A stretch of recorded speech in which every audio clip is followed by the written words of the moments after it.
कि बुधवार का दिन और मार्केट फ्लैट नजर आएगा आपको। निफ्टी हालांकि निचले स्तरों से रिकवरी दिखाने की तो कोशिश की। बैंक निफ्टी में भी हमने देखा वोलेटाइल सेशन आज भी था, लेकिन वीरेंद्र जी 24,932 तो नहीं, लेकिन 24,902 तक गया आज निफ्टी। पहला रेजिस्टेंस कहीं ना कहीं इसने 865 का था, आपको वो क्रॉस करता हुआ नजर आया। लेवल्स अब कौन से इंपॉर्टेंट, क्या करना चाहिए ऐसे मूड माहौल में मार्केट में? श्रेया, वही 865 931 यही रहेगा। देखिए, आपने हेडलाइन से पढ़ा ना, यूएस फेड के फैसले को उसको देख रहा है, वॉच कर रहा है, वेट एंड वॉच कर रहा है ना। एग्जैक्टली वही है श्रेया।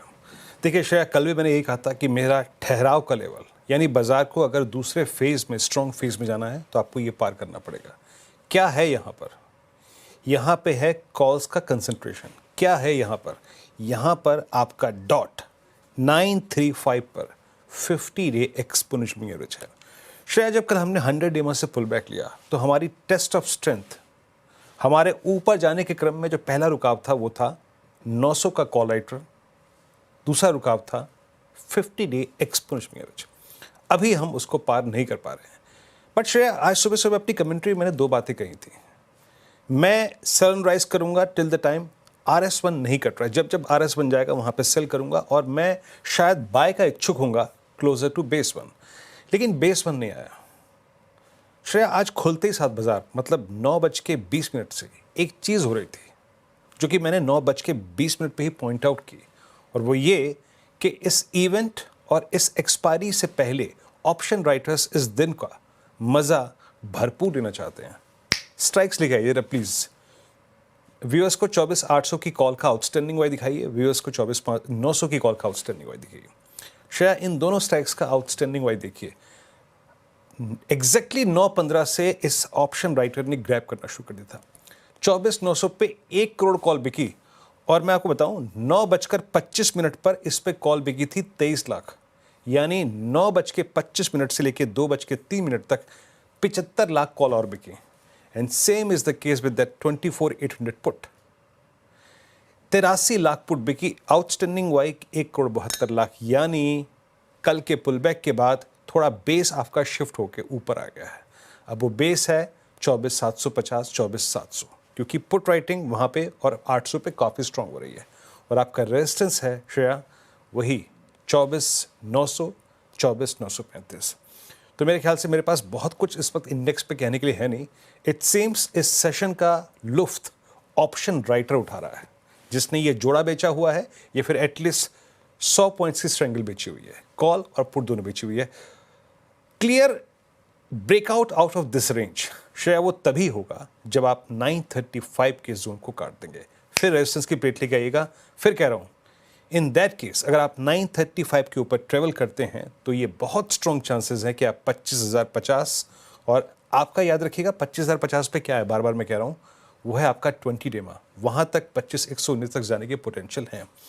और शायद क्योंकि अभी TCS जैसा, कोटेक जैसा कोई बहुत ही नेगेटिव इंस्टेंस आज नहीं हुआ, कल नहीं हुआ, जो परसों हुआ था, इसीलिए बाजार ड्रिफ्ट नहीं कर रहा है, नीचे सिंक नहीं कर रहा है। That's good.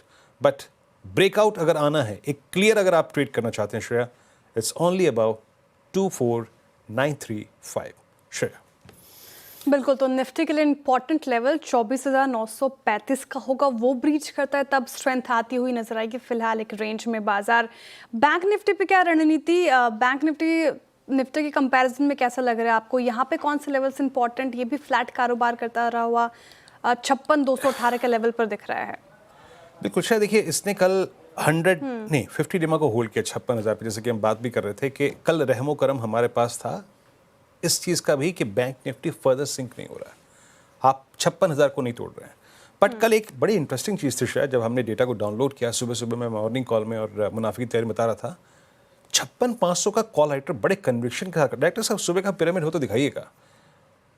It was a surprise, मेरे लिए भी सरप्राइज था कि 56,500 का कॉल राइटर बहुत स्ट्रांगली बैठा था, और अभी भी 56,000 पे पुट राइटिंग नहीं थी। 56,000 का, ये याद रखिए डायरेक्टर साहब, ये व्यूअर से गुजारिश है, ये कल के स्टैट्स है। तो 56,000 की जो कॉल थी वहां पे अभी भी आउटस्टैंडिंग वाई काफ़ी है, और पुट्स का आधा था। तो ये बात काफ़ी हद तक एविडेंट थी कि इंडेक्स अभी शायद इस रेंज पे टाइम बिताए। और एक बात याद रखिएगा, 56,500 पे अभी भी आउटस्टैंडिंग वाई काफ़ी ज़्यादा है, बहुत ज़्यादा है। प्लीज़ जरा स्क्रीन पे लिखा है प्लीज़ आउटस्टैंडिंग वाई। तो मैं यही कहूँगा कि 56,000 पे आपका 50 डेमा है, वहाँ पे थोड़े से पुट राइटर्स हैं, लेकिन उसके कंपैरिजन में कहीं ज़्यादा कॉल राइटर्स हैं 56,500 पे। लुक एट 56,500 के आउटस्टैंडिंग वाई को, करीब करीब 17 लाख का और 19 लाख का आउटस्टैंडिंग वाई 56,000 की पुट का है। तो श्रेया, हमारे पास एक बहुत छोटी सी रेंज है, और अगर आप उसमें भी ट्रेड करना चाहते हैं तो लॉजिक यही कहता है, अगर आपको बेस 1 तक का डिप मिले 56,000 तक का, और या फिर 55,800 तक का, 55,900 तक का, तो आपको उस डिप को बाय करना है। But as of now maximum limit bank Nifty के ऊपर की तरफ जो लग रही है ना श्रेया, वो है करीब 56,450 और 56,660 मैक्सिमम। क्यों? क्योंकि 56,660 यानी RS1 पे ही आपका 20 डेमा परसिस्ट करता है। बट इट सेम्स श्रेया, ये लग रहा है कि अगर आप एक बेहतरीन ट्रेडर हैं तो फोकस कीजिए इस क्लोजिंग में आप स्टॉक्स पे। पहले निफ्टी को क्रॉस करने दीजिए 24,935, तब जाके इंडेक्स एक डायरेक्शन में ट्रेड करने लायक बनेगा श्रेया। बिल्कुल, अभी डायरेक्शन लेस लग रहा है फिलहाल मार्केट, तो स्टॉक स्पेसिफिक अपॉर्चुनिटी है मार्केट में, तो वहाँ पे आप प्ले करने की कोशिश करें। फिलहाल ये स्थिति है मार्केट की। बैंक निफ्टी और निफ्टी के लेवल्स हमने समझ लिए। अब ट्रेंडिंग स्टॉक्स की बात करते हैं, कहाँ पे आज खरीदारी होती हुई नजर आई। सबसे पहले वो आपके स्क्रीन पर रखते हैं, क्योंकि निचले स्तरों से रिकवरी दिखाने की कोशिश की है मार्केट ने।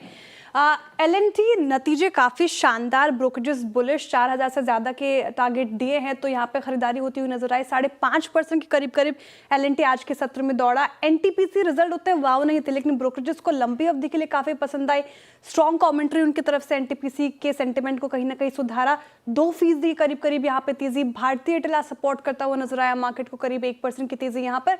टाटा कंज्यूमर में बाइंग होती हुई नजर आई, 1.5% के करीब ये स्टॉक भी उछला है। इसके अलावा एवेन्यू सुपरमार्ट्स, डीमार्ट और एनालिस्ट मीट थी। काफ़ी कॉन्फिडेंट बातें कही गई एक स्टोर एक्सपेंशन को लेकर, क्विक कॉमर्स के मोर्चे पर बातें सामने निकल कर आई। आगे शो में और समझेंगे कि एवेन्यू सुपरमार्ट ऐसा दौड़ा क्यों है। 7% की तेजी इसमें आज देखने को मिले। एम्बर एंटरप्राइजेस पूरा सेक्टर आज फिर फोकस में यहाँ पे खरीदारी होती हुई नजर आई, 2.5% से ज्यादा। APL अपोलो ट्यूब्स आज चढ़ गया 3.5%, और पेज इंडस्ट्रीज में भी 3.25% के करीब यहाँ पे तेजी बनती हुई नजर आई। लेकिन डेंट कहाँ पड़ा, कहाँ कमजोरी ज्यादा थी? टाटा मोटर्स, पूरा ऑटो स्पेस आप देखें तो वहां पर आज कमजोरी देखने को मिल रही है, 1% से ज्यादा गिर के कारोबार कर रहा है। हीरो मोटोकॉर्प भी 2% टूटा, Tata Motors 3.5%, Shriram finance again आज मुनाफा वसूली का शिकार 2%, और टाइटन फिर गोता लगा गया करीब 1% के। और कहां पर बिकवाली हावी हुई थी नजर आई, तो SBI कार्ड 1% की यहाँ पे कमजोरी, Mahindra and Mahindra again, auto space, NBFCs में तो थोड़ी कमजोरी है ही, बजाज फिनसर्व लगभग 1%, और डिलीवरी भी आज 3.5% गिरकर कर रहा है कारोबार। तो फिलहाल ये कुछ ट्रेंडिंग स्टॉक्स आपके लिए जहां पर एक्शन देखने को मिला। अब कमाई का अड्डा में पैनल से आपको मिलवाते हैं। फंडामेंटल राय देने के लिए हमारे साथ है जियोजित इन्वेस्टमेंट्स के गौरांग शाह जी। टेक्निकल कॉल्स लेंगे हम मानस जायसवाल, राजेश सातपुते, कविता जैन, चंदन तापड़िया, विकास सालुंखे और आशीष कयाल जी से। 2:15 पर यतिन बताएंगे आपको कि डीमार्ट में आज तूफानी तेजी क्यों है। 2:20 पर बोर्डरूम में क्वार्टर 1 नतीजों पर चर्चा के लिए पिरामल फार्मा की चेयरपर्सन नंदिनी पिरामल जुड़ेंगी। 2:30 बजे कंचन नौटियाल बताएंगे आपको हेवी इलेक्ट्रिकल इक्विपमेंट से जुड़े शेयर क्यों चल रहे हैं। 2:40 पर HUL के नतीजों का अनुमान लेकर आएंगे मंगलम मालू, साथ ही दीपाली राणा मारुति और महिंद्रा एंड महिंद्रा का प्रीव्यू देंगी, तो कंचन नौटियाल सन फार्मा के नतीजों का अनुमान बताएंगी। 2:50 पर मार्केट बिग वॉइस में मसाज जुड़ेंगे कंप्लीट सर्कल के मैनेजिंग पार्टनर NCIO गुरमीत चड्डा जी। 3:05 पर यतिन मुत्ता से लेंगे डीलिंग रूम चेक। 3:10 पर कल के लिए स्ट्रैटेजी वीरेन जी से, और 3:15 पर BTST STBT कॉल्स। चलिए अब बात करते हैं इस पैनल से, एक करके ट्रेड्स पिक करना शुरू करते हैं। आपकी स्क्रीन पे पूरा का पूरा पैनल है। शुरुआत करते हैं मानस से। मानस, क्या ट्रेड पिक कर रहे हैं आप? गुड आफ्टरनून वीरेन जी। तो देखिए, मनापुरम पे ध्यान है। Manappuram lower top lower bottom बना रहा था, लेकिन अब 50 डे मूविंग एवरेज के नीचे फिसला है, फ्रेश ब्रेकडाउन है। तो मनापुरम के फ्यूचर में बिकवाली करने की राय रहेगी। 258 के स्टॉप लॉस से बिकवाली करेंगे। 246 तक के टारगेट्स पॉसिबल है, ये फ्यूचर लेवल्स हैं। चाहे तो 250 का अगस्त मंथ का पुट ऑप्शन ले सकते हैं, 6 रुपए पे ट्रेड हो रहा है। इसमें आपको 4 रुपए का स्टॉप लॉस लगाना है और 10 रुपए के टारगेट सेट करना है। ओके, मनापुरम फाइनेंस, यहाँ पर बिकवाली की राय मानस जी की तरफ से आती हुई। राजेश सातपुते जी, वेरी गुड आफ्टरनून, बताइए आप क्या पिक कर रहे हैं? Good afternoon Shreya, good afternoon Viren and good afternoon everyone. Shreya देखिए, नजर ओएमसी पे, ऑयल मार्केटिंग कंपनीज पर, उसमें से मेरा पिक रहेगा बीपीसीएल। जैसे कॉन्ट्रा बाय है यहाँ पे। अगर आप आर्ली चार्ट देखें तो एक रिवर्सल दिखता है, वो भी 330 के ऊपर। तो जब तक ये 330 का लेवल मेंटेन है, तब तक चांसेस है कि ये एक बार के लिए 345 350 तक जाए। So it's a buy in BPCL. Stop loss will be at 326। Okay, BPCL को आप बाय करते हुए डायरेक्टर साहब एक बार जरा क्रूड की ट्रेजेक्ट्री को रखिएगा। और सुबह सुबह क्रूड एक सुर्खियों में था और बहुत से ट्रेडर्स ने ऑयल को पिक किया, ओएनजीसी को पिक किया, बट एट 70 to 62 बीपीसीएल भी चल रहा है। That's interesting. एक बार बीपीसीएल के चार्ट लेके आएंगे और यस 1.25% ऊपर है। Kavita ji, good afternoon. आपका ट्रेड क्या रहेगा ma'am? Very good afternoon, Viren ji. Good afternoon, everyone. Well, मेरा ट्रेड श्रीराम फाइनेंस पर शॉर्ट होगा। श्रीराम फाइनेंस अपने पिछले 3 दिन का सपोर्ट जो है वो ब्रेकडाउन देते हुए दिख रहा है। फर्दर मुझे लगता है ये गिरावट जो है वो 620 615 तक फर्दर नीचे जा सकती है। With the stop loss of 631, one can approach for those levels. तो Shriram finance will be short. Shriram finance, यहाँ पे भी बिकवाली की राय आती हुई कविता जी की तरफ से। विकास जी, आप क्या पिक कर रहे हैं, सेल साइड या by side? Good afternoon Shreya. देखो, मेरा व्यू जो है मार्केट पे अभी भी स्ट्रांग है और मुझे लगता है यहाँ से एक पुल बैक रैली देखने मिल सकती है। तो मेरा यहाँ पे बाय काउंटर रहेगा, जिसमें है रिलायंस इंडस्ट्री। मुझे स्ट्रांग लग रहा है। कल हमने देखा था कि एक अच्छा मूव रिलायंस इंडस्ट्री में देखने मिला था इंट्राडे में। आज भी अगर देखो तो एक रेंज में फिलहाल तो ट्रेड करते हुए देखने मिल रहा है, लेकिन ओवरऑल मुझे लगता है कि यहाँ से जो रिट्रेसमेंट था रिलायंस इंडस्ट्री का ऑलमोस्ट कंप्लीट हो चुका है। 1550 से जो रिट्रेसमेंट देखने मिल रहा था 1370 1380 तक का, जो उसने ऑलमोस्ट कंप्लीट किया। कल यहाँ पे एक अच्छी रैली देखने मिली थी, मुझे लगता है वो यहाँ पे वापस देखने मिल सकती है 1 से 2 दिन में। तो ऊपर में जो टारगेट निकल के आ रहा है वो 1470 के आसपास के टारगेट यहाँ पे मुझे लगता है रिलायंस इंडस्ट्री में देखने मिलेंगे। नीचे में 1395 का इंपॉर्टेंट सपोर्ट देखने मिलेगा, तो 1395 के स्टॉप लॉस से रिलायंस इंडस्ट्री को बाय किया जा सकता है 1470 के टारगेट। ओके, रिलायंस पे एक बाय कॉल है। डायरेक्टर साहब, इसकी अगस्त की 1400 की पुट रखिएगा रिलायंस की। थोड़ा सा लॉजिकली आगे बढ़ते हैं। देखिए, पहले तो स्टैंडर्ड डिस्क्लेमर, इस चैनल का स्वामित्व प्रबंधन रिलायंस इंडस्ट्रीज होल्ड करते हैं, तो कोई भी एक अगर आपको ट्रेड लेना हो तो एक निजी राय ज़रूर रखिए। बट रिलायंस जो हम एक थ्योरी पे बात कर रहे हैं ना कि निफ्टी 24,935 के ऊपर स्ट्रॉन्ग होगा, 50 डिमा काटे, 1400 की पुट नेक्स्ट मंथ की अगस्त की वो दिखाइएगा। क्या रिलायंस कन्विक्शन पुट राइटर्स का कलेक्ट कर पा रहा है? देखिए, अभी उतनी स्ट्रॉन्ग पुट राइटिंग नहीं हुई है। ओपन इंटरेस्ट हालांकि 3.5% बढ़ा है, दैट्स गुड। 32 लाख का, तो विकास जी के लॉजिक में एक दम तो है। और अगस्त फ्यूचर्स में अगर आप देखेंगे करीब करीब 72 लाख का एडिशन है। एक बार रोल ओवर भी रखिएगा, ये क्रिटिकल स्टॉक है अगली सीरीज़ के लिए, इसलिए मैं यहाँ पे इसके कुछ स्टैट्स को देख रहा था। Ashish ji, good afternoon. आपका ट्रेड इस वक्त का? देखिए, मेरा जो ट्रेड होगा वो है नेटवेब टेक्नोलॉजीज में। यहाँ पर ये स्टॉक काफी समय से कंसोलिडेट कर रहा है और आज के दिन में इसने करीबन 20 और 10 डीएमए के ऊपर सस्टेन कर पा रहा है ये लेवल्स पे। कल के दिन वॉल्यूम्स बहुत जबरदस्त पिकअप हुए थे, ब्रेकआउट की कगार पर है। अगर ये ब्रेकआउट आता है तो बहुत अच्छा मूव मिल सकता है। ऊपर में टारगेट है 2150 लेवल्स का और स्टॉप लॉस लगाना होगा यहाँ पर 1970 का। नेट वेब, यहाँ पे खरीदारी की राय, निचले स्रोत से अच्छी रिकवरी, डे हाई पर के आसपास कारोबार करता हुआ नजर आएगा, करीब करीब 2% की तेजी नेट वेब में।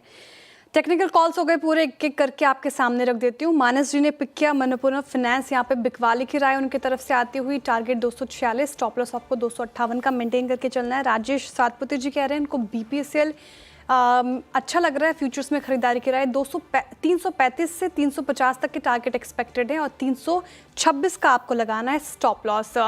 अभी कविता जी ने श्रीराम फाइनेंस चुना और यहाँ पे भी बिकवाली की राय उनकी तरफ से, और 620 से 615 के नीचे तक के टारगेट देख रही हैं वो। 331 तक के स्टॉप लॉस आपको लगाना है। विकास जी कह रहे हैं रिलायंस इंडस्ट्रीज उनको अच्छा लग रहा है, यहाँ पे खरीदारी की जा सकती है। डिस्क्लेमर हमारी तरफ से, रिलायंस हमारी पेरेंट कंपनी है, तो कोई भी खरीद फरोख्त करनी है तो अपनी पर्सनल एडवाइजर की सलाह के साथ ही करें। और आशीष कयाल जी ने अभी अभी नेट वेब चुना है और अच्छी तेज़ी इस पर्टिकुलर काउंटर में, आप target and stop loss note down कर लें। चलिए अब गौरांग जी से बातचीत करते हैं। गौरांग जी प्रणाम, स्वागत है आपका कार्यक्रम में। Very good afternoon. पहले बताइए कि जिस तरीके से मार्केट रिएक्ट कर रहा है, ऐसे मूड मॉल में कौन से स्टॉक्स में आपको अवसर दिख रहे हैं? बहुत बहुत धन्यवाद श्रेया जी, आपको सभी को सादर प्रणाम और शुभ दिन हमारे तरफ से। और देखिए असमंजस परिस्थिति, पिछले हफ्ते हमने 25,200 के ऊपर के स्तर देखे और इसी हफ्ते सोमवार को हमने 24,700 का भी स्तर तोड़ दिया और फिर ऊपर के तरफ के दायरे कल और आज में दिख रहे हैं, लेकिन उठापटक भरा माहौल है। कल महीने की एक्सपायरी है एफएनओ की, इसके चलते आज के आखिरी के आधे एक घंटे में या फिर कल के कारोबार में उठापटक यानी कि वॉलेटिलिटी हावी हो सकती है। इंडिया विक्स में भी आप इजाफा दे सकते हैं, लेकिन दो क्षेत्र मुझे अच्छे लग रहे हैं फिलहाल। एक है फार्मास्यूटिकल क्षेत्र और दूसरा है खपत से जुड़ा हुआ एफएमसीजी क्षेत्र। हालांकि डाबर और एचयूएल के नतीजे आने हैं, अभी अभी कार्यक्रम की शुरुआत में हमारे मित्र वीरेंद्र जी भी टिप्पणी कर रहे थे। तो इसी खपत क्षेत्र से जुड़ी हुई एक टाटा समूह की कंपनी है जहां पर हमें लग रहा है कि निरंतर प्रयास किए जा रहे हैं नए प्रोडक्ट्स लॉन्च करने के लिए। वो है Tata consumer products limited. Tata सम्मन के नाम का जो एक स्ट्रॉन्ग पावर ब्रांड है, उसके तहत इन्होंने काफी सारे नए ऑर्गेनिक प्रोडक्ट्स भी लॉन्च किए हैं और एक अच्छा खासा मार्केट शेयर इसका। और खपत से जुड़ी हुआ क्षेत्र इसलिए भी अच्छा लगता है क्योंकि आने वाले समय में खपत को लेकर के हमें काफी कुछ ऊपर के तरफ के दायरे देखने मिल सकते हैं। तो अगर लंबी अवधि का नजरिया है, समय की कोई पाबंदी नहीं है, तो टाटा कंज्यूमर में निवेश शुरू कीजिए इस तरह से और गिरावट पर जोड़ते जाए। ओके, टाटा कंज्यूमर अच्छी खासी तेजी इस पर्टिकुलर काउंटर में देखने को मिल रही है। इनफैक्ट आप पूरा एफएमसीजी पैक देखें तो आज ग्रीन ट्रेड करता हुआ नजर आएगा। Britannia, Varun beverages, Tata consumer, Emami, Colgate, in fact इन सभी स्टॉक्स में आज एक्शन तो है। और जैसे कि मेंशन कर रहे हैं हम शुरुआत से, डाबर और एचयूएल के नतीजे भी पेंडिंग है। देखने वाली बात होगी कि कैसे नतीजे आते हैं और फिर कैसे स्टॉक रिएक्ट करता है। लेकिन अब आगे बढ़ते हैं और बात करते हैं न्यू इंडिया इंश्योरेंस में तूफानी तेजी क्यों है। ये यश जी से समझते हैं। यश, बताइए इन सारी कंपनीज और स्टॉक्स में आज हमें तेजी देखने क्यों मिल रही है? वेल, सबसे पहले तो नतीजे जो थे न्यू इंडिया इंश्योरेंस के वो काफ़ी मजबूत आए। पहली तिमाही में काफ़ी अच्छा इम्प्रूवमेंट देखने मिला, ऑपरेशनली भी और ग्रोथ फ्रंट पे भी जो टॉप लाइन ग्रोथ है। कंपनी ने अपना इन्वेस्टर कॉल बस अभी थोड़ी देर पहले 10-15 मिनट पहले समाप्त किया और गाइडेंस जो आई है FY26 के लिए वो कंपनी की बहुत ही मजबूत आई है। सबसे पहले तो टॉप लाइन पे जो प्रीमियम ग्रोथ है, कंपनी के मैनेजमेंट ने कहा है कि वो एक्सपेक्ट करते हैं 15% का ग्रोथ FY26 में। ये ग्रोथ FY25 में सिर्फ 6% का था, उसकी बजाय 15% का ग्रोथ मैनेजमेंट एक्सपेक्ट कर रहा है प्रीमियम में FY26 में। उसके बाद ऑपरेशनली बात करते हैं। मैनेजमेंट ने कहा है वो 300 बेसिस पॉइंट यानी कि 3% का इम्प्रूवमेंट एक्सपेक्ट करते हैं, यानी कि कमी एक्सपेक्ट करते हैं कंबाइंड रेशियो में, जो कि एक बड़ा पॉजिटिव है। उसके अलावा हेल्थ के जो लॉस रेशियो है उसमें मैनेजमेंट 2 से 3% की कमी एक्सपेक्ट कर रहा है और ये कमी आएगी 2 वजहों से। सबसे पहला, मैनेजमेंट ट्राई कर रहा है कि कंपनी रिटेल सेगमेंट में मूव करे और दूसरा प्रीमियम रीप्राइसिंग से, प्रीमियम बढ़ाने से हेल्थ इंश्योरेंस का प्रीमियम जो है मैनेजमेंट देख रहा है या एक्सपेक्ट कर रहा है एक 14% के around premium increase health insurance segment में। उसके अलावा motor loss ratio management expect करता है 2 से 3% की कमी आ सकती है FY26 में। मोटर लॉस रेशियो क्यों कम होना एक्सपेक्टेड है? क्योंकि मैनेजमेंट ट्राई कर रहा है कि वो पैसेंजर व्हीकल में मूव करें कमर्शियल व्हीकल के अगेंस्ट में। कमर्शियल लाइंस जो कि फायर इंश्योरेंस होता है, मरीन इंश्योरेंस होता है, वहाँ पे मैनेजमेंट 6 से 21% की लॉस रेशियो में कमी एक्सपेक्ट कर रहा है, यानी कि लॉस रेशियो वो एक्सपेक्ट करते हैं FY26 में 75 to 90% as compare to 96% in FY25। Finally management ये भी देख रहा है कि इस साल हॉस्पिटल्स को रेगुलेट करने के लिए सरकार कुछ कड़े नियम लेगी। ये हेल्थ इंश्योरेंस पोर्टफोलियो के लिए काफ़ी बेनिफिशियल हो सकता है न्यू इंडिया के और इंडस्ट्री के लिए। ऑल्सो वो इनकर्ड क्लेम्स रेशियो है उसमें एक बड़ा सुधार की उम्मीद रखते हैं FY26 में। फाइनली मैनेजमेंट ये भी देख रहा है कि मोटर थर्ड पार्टी जो प्रीमियम है उसमें भी कुछ बढ़ोतरी FY26 में ज़रूर आ सकती है। ओके यश, शुक्रिया आपका। एग्जैक्टली आप देखें इस तेज़ी के पीछे मैनेजमेंट की कमेंट्री, ये वाजिब कारण समझाने के लिए, और इनफैक्ट बहुत सारे महत्वपूर्ण पहलू भी थे इसमें। गौरांग, इंश्योरेंस स्पेस में द न्यू इंडिया इंश्योरेंस हालांकि लास्ट ईयर से लेकर अब तक इसकी जो आई थिंक प्राइस बिहेवियर रहा है थोड़ा सा म्यूटेड रहा है, बट 200 पे आपका व्यू प्राइस पे या फिर इंश्योरेंस स्पेस में आप लोगों की हाउस व्यूज में या फिर प्रिफर्ड लिस्ट में कुछ और है? तो वीरेंद्र देखिए, नॉन लाइफ और लाइफ यानी कि जीवन बीमा से जुड़ी हुई कंपनियां और जनरल इंश्योरेंस, जैसे कि अभी आप बात कर रहे थे न्यू इंडिया पर तो टिप्पणी नहीं करेंगे क्योंकि कवरेज नहीं है, और मैं आपसे सहमत हूँ। एक बहुत बड़ा अंडर परफॉर्मर ये रहा है। मेरे ख्याल से थोड़ा समय देना चाहिए, ज्यादा उत्साहित होने की कोई आवश्यकता है नहीं। नॉन लाइफ जनरल इंश्योरेंस जहां पर न्यू इंडिया इंश्योरेंस काम कर रही है, वहां पर से एक कंपनी है जिसका नाम है आईसीआईसीआई लोम्बार्ड। मेरे ख्याल से इसका जिक्र हमने पिछले हफ्ते या उसके पहले वाले हफ्ते में किया होगा। यहाँ पर लंबी अवधि के लिए खरीदारी की राय है आईसीआईसीआई लोम्बार्ड में। और जीवन बीमा से जुड़ी हुई जो कंपनियां हैं वहां पर LIC, SBI life, HDFC life और आईसीआईसीआई प्रूडेंशियल लाइफ, ये कुछ 4 कंपनियां हैं जहां पर खरीदारी की राय है। ओके, चलिए, तो यहाँ पे आपका ये आपका प्रेफर्ड स्टॉक्स कुछ और हैं। मीनवाइल में जरा मिड कैप आईटी में केपीआईटी की तरफ चलते हैं। यहाँ पर नंबर्स लेके आते हैं। थोड़ा सा मुनाफा जो है वो करीब करीब 172 करोड़ रुपए का versus I think estimation of या फिर जो अनुमान था 200 करोड़ रुपए का, तो यहाँ पे करीब करीब 28 करोड़ का नेगेटिव डाइवेंस है। आय मोर और लेस अनुमान के मुताबिक है 1539 करोड़ रुपए, और मुनाफा इनका ड्रॉप हुआ है टू 172 वर्सेस आई थिंक 244, और एबिट ये 265 करोड़ से घट के करीब 237 करोड़ रुपए रहा। मार्जिन्स भी इनके घटे हैं। तो ओवरऑल अगर आप देखें तो हर फ्रंट पे थोड़ा सा म्यूटेड ही रहा है ये क्वार्टर इनके लिए। एक बार इंट्राडे चार्ट लेके आते हैं। हालांकि बहुत ही एग्रेसिव ट्रेड पैटर्न्स में शामिल नहीं था, बट यस 1257 डे हाई पर आके ट्रेड करता हुआ क्या पार कर रहा है, मैं थोड़ा सा वक्त लूँगा इसे। 1259 पे ही इसका 20 डे में प्लेस्ड है। मानस, ये शॉर्ट कवरिंग का कैंडिडेट है क्या अगर ये 1260-65 की ट्रेजेक्टरी पार करे तो देखिए, केपीआईटी में अगर आप देखें तो स्टॉक ने अपने 10 डे मूविंग एवरेज को रीगेन कर लिया है। वहां पर वॉल्यूम ज्यादा देखने को मिले हैं। अब एक पॉइंट ये कि अगर ये 20 डे मूविंग एवरेज को भी रीगेन कर ले, जो कि 1265 के आसपास है, उसके ऊपर सस्टेन करने लगे, तो फिर एक खरीदारी करने का मौका होगा। उस केस में 1240 के स्टॉप लॉस से खरीदारी करेंगे। उस केस में 1300 से लेकर 1310 तक की रैली स्टॉक दिखा सकता है। इसमें एक टेक्निकल पॉइंट बहुत स्ट्रांग है। देखिए केपीआईटी में हुआ क्या कि पूरा के पूरे अगर आप जून के जब रोल ओवर्स हुए थे तो इसमें शॉर्टिंग हुई थी, बहुत शॉर्टिंग हुई थी जून में। पूरी जुलाई में ये आप ये मान के चलिए, ये 24 जून से लेके अब तक 25 जून से इनफैक्ट लेके 20 डे के नीचे, तो आप सोच सकते हैं कि कितनी शॉर्ट्स हैं यहाँ पे। बट मैं ये कहूँगा कि आप इसको 1260-70 के ऊपर सेटल होने थे फिर कोई विचार करेंगे, क्योंकि अभी भी मुझे स्केप्टिकल लग रहा है स्टॉक। इस पर डिस्कशन करेंगे 1270 के ऊपर अगर ये निकलता है तो। बट गौरांग, आज अगर निफ्टी 24,850 पे खड़ा है तो इसका बहुत बड़ा कारण है एलएनटी। वो जो फोर्स जनरेट करी एलएनटी ने, गैप अप दिया, हम सिंक नहीं हुए, ये हमारी अब तक के सेशन की सफलता है। बट ब्रॉडर मार्केट्स या फिर बहुत कोई दूसरा प्लेयर आके पार्टिसिपेट नहीं कर पा रहा। बट एलएनटी के नंबर्स कैसे लगे आपको? क्योंकि एलएनटी इस वक्त versus other I think capital goods stocks के एक अच्छा रिवॉर्ड दे रहा है इस प्राइस पे भी, अभी भी हाई से काफ़ी नीचे है। आप लोगों ने कल के नंबर्स को कैसे रीड किया और अभी व्यू क्या आपका इस पे? वीरेंद्र, 8 दशक से स्थापित ये कंपनी है हमारे देश में, लार्सन एंड टोब्रो, अगर मैं गलत नहीं हूं तो। अब इसके एलएनटी लिमिटेड कहा जाता है। इसका भी एक इतिहास रहा है। जहां तक लंबी अवधि के लिए निवेशकों ने अगर निवेश किया है तो मेरे ख्याल से बहुत ही शानदार रिटर्न आपको अपने निवेश के ऊपर एलएनटी में मिलता है।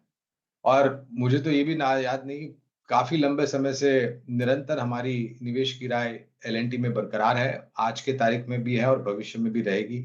एक इन्वेस्टर फ्रेंडली कंपनी भी है लार्सन एंड टुब्रो। समय अनुसार बोनस देते हैं वो, 1 पे 1 बोनस या 2 पे 1 बोनस, और एक्स बोनस एडजस्टमेंट के बाद कुछ ही समय बाद ये कम बोनस का भाव आ जाता है। तो आप अंदाजा लगा सकते हैं कि किस प्रकार से आपके निवेश में वृद्धि। उसके साथ साथ निरंतर मैं तो यहाँ तक कहूंगा वीरेंद्र के, देखिए cap goods engineering diversified company जैसे एलएनटी है, उसको तिमाही दर तिमाही आप आकलन मत कीजिए, क्योंकि ये ऐसे प्रोजेक्ट्स पे काम करते हैं, इनकी ऑर्डर बुक्स ऐसी है जिसको समय लगता है एग्जीक्यूट करने के लिए। High technology, precision, complex turnkey projects, hydrocarbon, infrastructure, defence और काफी सारी चीजों पर काम कर रहे हैं। तो थोड़ा समय दीजिए। एक तिमाही में अगर नतीजे बहुत अच्छे आते हैं या बहुत खराब आते हैं तो निर्णय मत लीजिए, लंबा समय दीजिए। मुझे ये भी लग रहा है कि जिस प्रकार से टिप्पणियाँ कल मैनेजमेंट ने बाजार बंद होने बाद देर शाम नतीजों के पश्चात टिप्पणी करी, जीसीसी कंट्रीज से यानी कि खाड़ी देशों से जो इनको ऑर्डर मिलता था, वो ऑर्डर आज भी मिल रहा है। लेकिन एक तकल्लुफ़ है जियोपॉलिटिकल सिचुएशन और टेंशन खाड़ी देशों में यानी कि मिडल ईस्ट में। दूसरी तरफ बाकी जगहों पर भी जियोपॉलिटिकल टेंशन चल रहा है, लेकिन उनका विश्वास है कि ऑर्डर बुक यहाँ से निरंतर बढ़ती रहेगी और मेरे ख्याल से ऑर्डर बुक का एग्जीक्यूशन का प्रश्न उठना ही नहीं चाहिए जिस प्रकार का अनुभव टेक्नोलॉजी और मैन पावर और मशीनरी एल&टी के पास है। तो पहले भी थी राय, आज भी है और भविष्य में भले 5% ऊपर हो, अगर आप मौका चूक गए, कम से कम शुरुआत कीजिए और गिरावट पर जोड़ते जाएं। ओके, एल&टी 5% अप 3,673 के लेवल पर देखने को मिलेगा। काफ़ी स्ट्रॉन्ग काउंटर और ऑर्डर्स के जो आंकड़े आए हैं काफ़ी इंप्रेसिव और स्ट्रीट ने रिवॉर्ड किया है।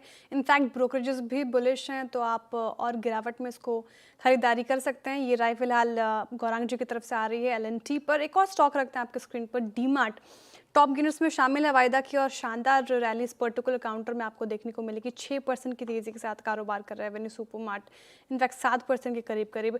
और हुआ क्या, कंपनी 2 दिन का इन्वेस्टर डे कर रही है जिसमें कंपनी अपनी आगे की प्लानिंग्स की जानकारी दे रही है और इसके बाद ही शेयर में ज़्यादा तेज़ी देखने को मिल रही है। लेकिन ऐसा क्या कहा गया मीट में, ये समझते हैं यतिन जी से। यतिन जी बताइए, स्टॉक 7% अप, क्या बातें सामने आई? Good afternoon Shreya. देखिए, जहाँ तक कि एवेन्यू सुपरमार्ट्स यानी डीमार्ट का सवाल है, बहुत सारा आज स्टॉक में मोमेंटम देखने को मिल रहा है, सिंपली बिकॉज कंपनी की 2 दिनों की analyst cum investor day meetings lined up हैं और आज पहला दिन था जब वो लोगों से मिल रहे थे, इन्वेस्टर्स को मिल रहे थे, जहाँ उन्होंने बहुत सारी जानकारी दी। ऑब्वियसली सबसे पहला कंसर्न लोगों का ये था कि क्विक कॉमर्स के कारण क्या आपके ऊपर इम्पैक्ट आ रहा है कि नहीं। तो उन्होंने कहा कि क्विक कॉमर्स का मार्जिन और ग्रोथ पे कोई असर नहीं होगा। इनफैक्ट उन्होंने बात की और काफ़ी एग्रेसिव बात ये की कि क्विक कॉमर्स को पीछे पछाड़ने के लिए स्टोर एडिशन करना पड़ेगा और स्टोर एडिशन में आगे जाके वो अपना निवेश दुगना करने वाले। तो कहीं ना कहीं डीमार्ट की जो एग्रेसिव स्टोर एक्सपेंशन की स्ट्रैटेजी है, इसको गति मिलेगी ऐसा लोगों को लग रहा है। इसके अलावा अगर हम बात करें तो इनको लगता है कि कंसिस्टेंटली 18 से 20% ग्रोथ का उन्होंने टारगेट रखा है और जो भी निवेश वो करते हैं अच्छे ROI यानी रिटर्न ऑन इन्वेस्टमेंट के साथ करेंगे। और स्टोर एडिशन में जहाँ तक कि उनका गाइडेंस है 10 से 15% नए स्टोर हर साल ऐड करेंगे पिछले साल के मुकाबले। तो कहीं ना कहीं स्टोर एडिशन की बात करें, अगर हम रेवेन्यू ग्रोथ की बात करें, उत्तर भारत में बढ़ता हुआ फोकस जो देखें तो यहाँ शायद बाजार को ये बात पसंद आई और शेयर आज 7% का ज़बरदस्त मोमेंटम दिखा रहा है। एफएनओ का one of the top large cap gainers. बिल्कुल शानदार रैली के साथ डीमार्ट आपको कारोबार करता हुआ नजर आएगा। शुक्रिया यतिन जी जानकारी के लिए। गौरांग जी पहले भी चर्चा कर चुके हैं हम एवेन्यू सुपरमार्ट को, आपसे फिर से एक बार राय लेना चाहूँगी। जिस तरीके से एवेन्यू सुपरमार्ट स्टोर एडिशन कर रही है, स्ट्रीट को ये बात काफ़ी पसंद आ रही है। पिछले कुछ महीने पहले भी याद होगा आपको जिस तरीके से यूपी में पैर पसार रही थी एवेन्यू सुपरमार्ट, उसके बाद भी स्टॉक ने स्ट्रॉन्ग रिएक्शन दिखाया था, अच्छी खासी तेज़ी के साथ कारोबार कर रहा था। अब क्विक कॉमर्स को मात देने के लिए ये स्टोर एडिशन कर रहे हैं। आप कैसे देख रहे हैं इस पर्टिकुलर काउंटर को और आपका एक्सपोजर है क्या इस पर?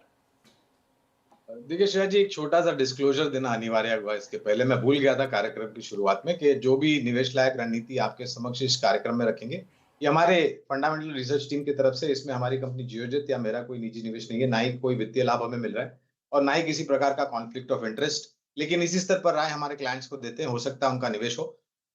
मुझे बहुत ही स्पष्ट रूप से याद है, मेरे ख्याल से आपने या अनुज भाई ने एवेन्यू सुपरमार्ट को लेकर के मुझे प्रश्न पूछा था। उसी समय था जब उत्तर भारत में यानी कि उत्तर प्रदेश में ये बड़े स्टोर्स खोल रहे थे। तभी इसका दाम मेरे ख्याल से 4,000 के नीचे 3,800 के आसपास था। आज के तारीख में भी श्रेया जी हमारी खरीदारी की राय है और अनुमानित लक्ष्यांक मैं आपके समक्ष रखना चाहता हूँ, वो है 4,650 के पार के।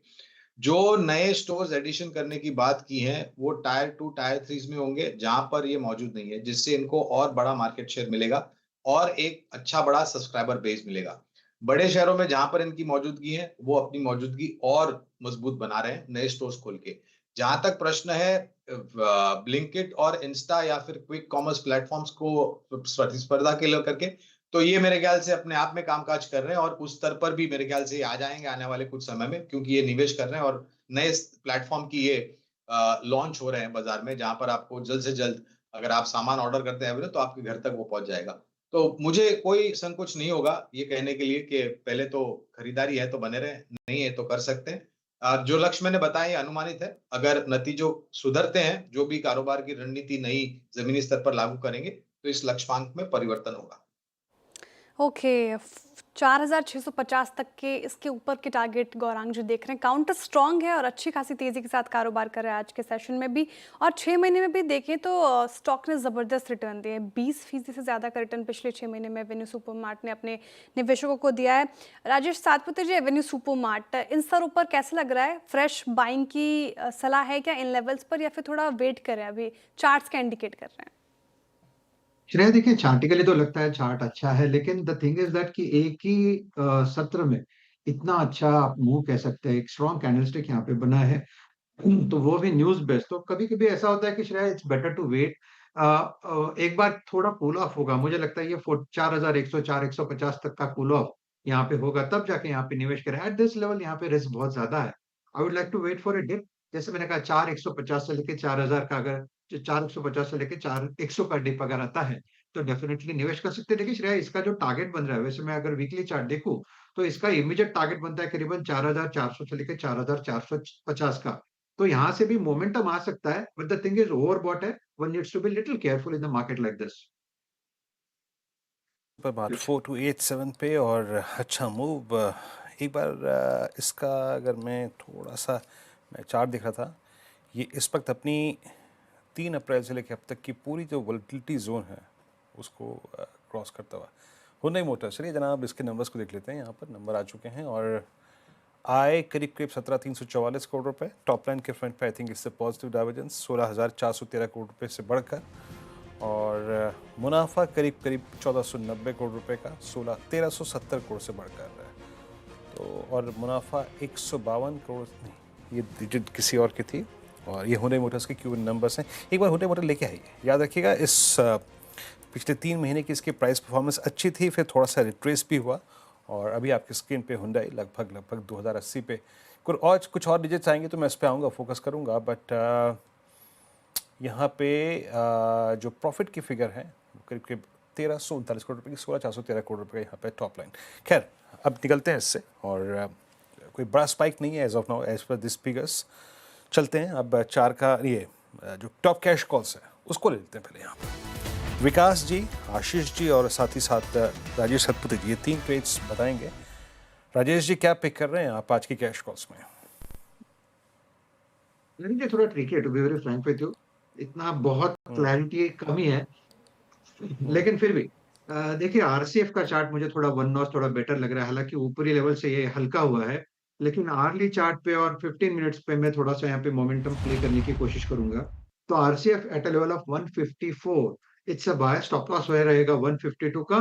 इसका स्विंग का टारगेट बनेगा करीबन 158 टू 160। एक छोटा ट्रेड मिल रहा है, that is RCF. RCF top cash call में राजेश जी की पिक, और पूरे केमिकल फर्टिलाइजर स्पेस में पिछले कुछ सत्रों से बाइंग तो है।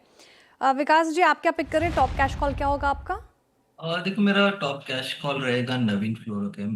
5190 के ऊपर ये ट्रेड करते हुए देखने मिल रहा है। ऑल टाइम हाई के ऊपर ही ट्रेड कर रहा है, बट मुझे लगता है यहाँ पे और पोटेंशियल है।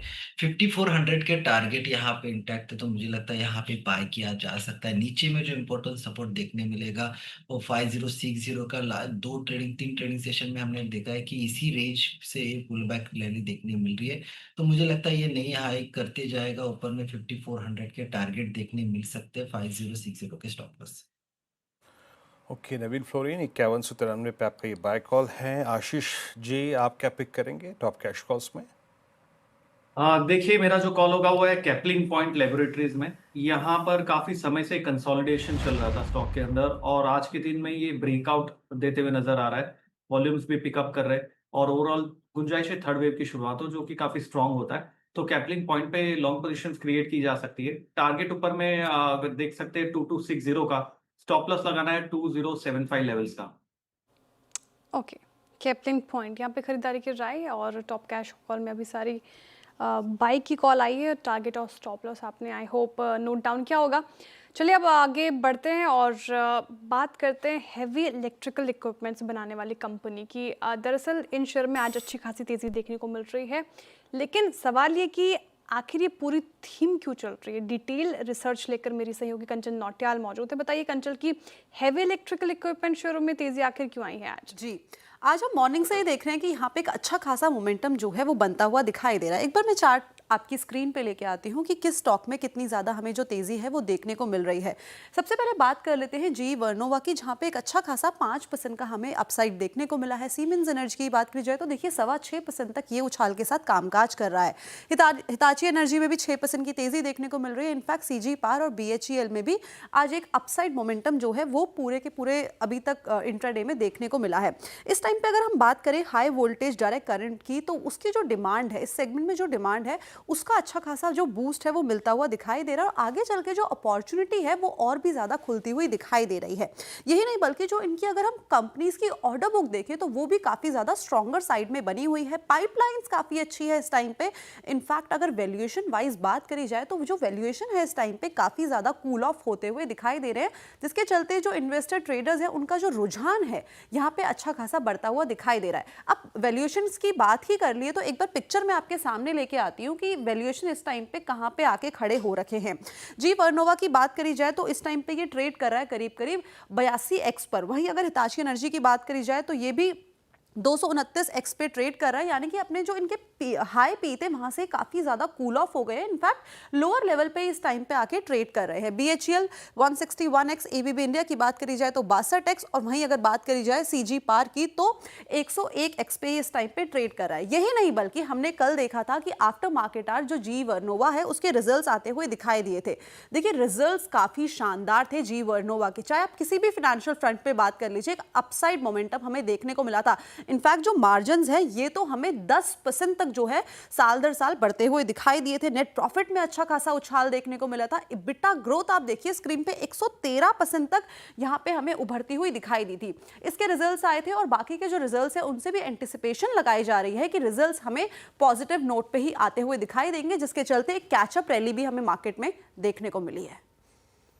ओके तो हैवी इलेक्ट्रिकल स्पेस में आप देखें स्ट्रॉन्ग मूव। कंचन शुक्रिया आपका इस पूरे एनालिसिस के लिए। आते हैं इस स्पेस पे लौट के आएंगे, थोड़ी सी बात करेंगे, डेडिकेटेड डिस्कशन करेंगे, लेकिन थोड़ा सा मैं इस विषय को मोड़ रहा हूँ और पिरामल फार्मा के नंबर्स हम सुबह देख भी चुके थे, थोड़ा सा नंबर्स पर डिस्कशन करते हैं। पहली तिमाही में पिरामल फार्मा को करीब करीब 80 करोड़ का घाटा हुआ था, जबकि आय हल्का थोड़ा सा आप देखें प्रेशर में रही है और मार्जिन्स में करीब 5% की कमी आई। नतीजों पर बातचीत करने के लिए हमारे साथ नंदिनी पिरामल मौजूद हैं, चेयरपर्सन पिरामल फार्मा की।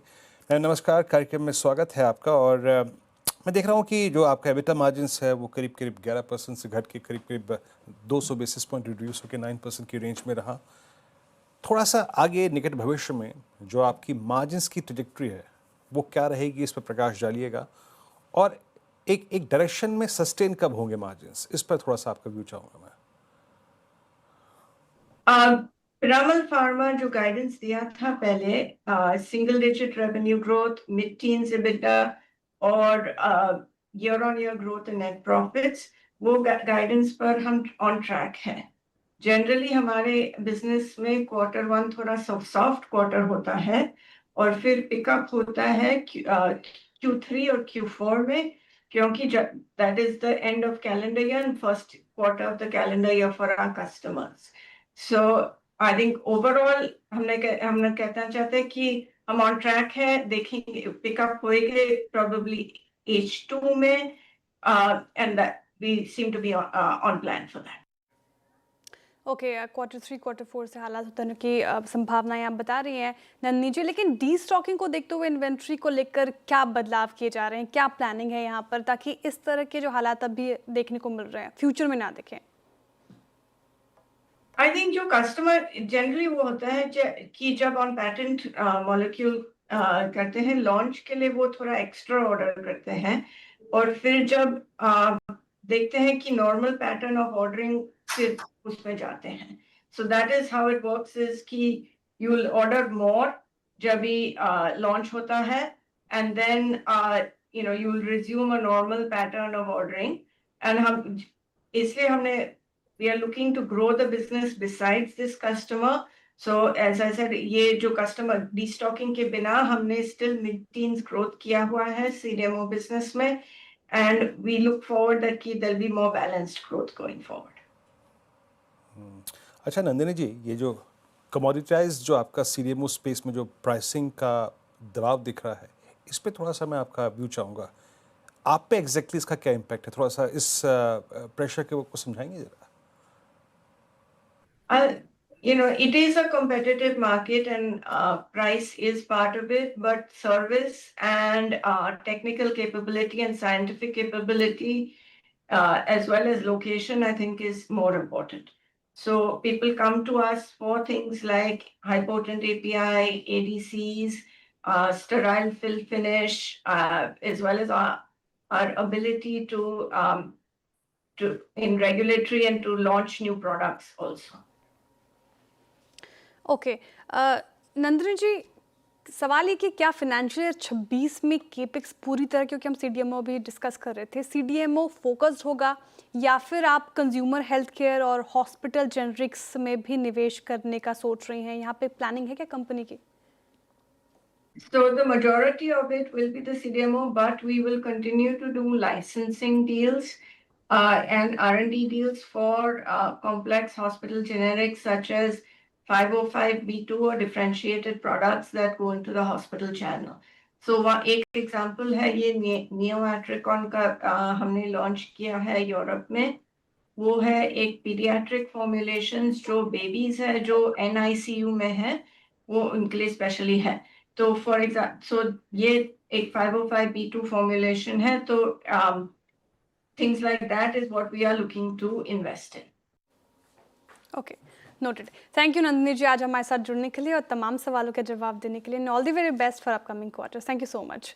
पिरामल फार्मा आफ्टर रिजल्ट आप देखें तो डेलो के आसपास कारोबार करता हुआ नजर आएगा, 2% की करीब करीब गिरावट और स्टॉक ने कोई अच्छा परफॉर्मेंस दिया भी नहीं। इस साल में अब तक 22% से ज़्यादा लुटका है।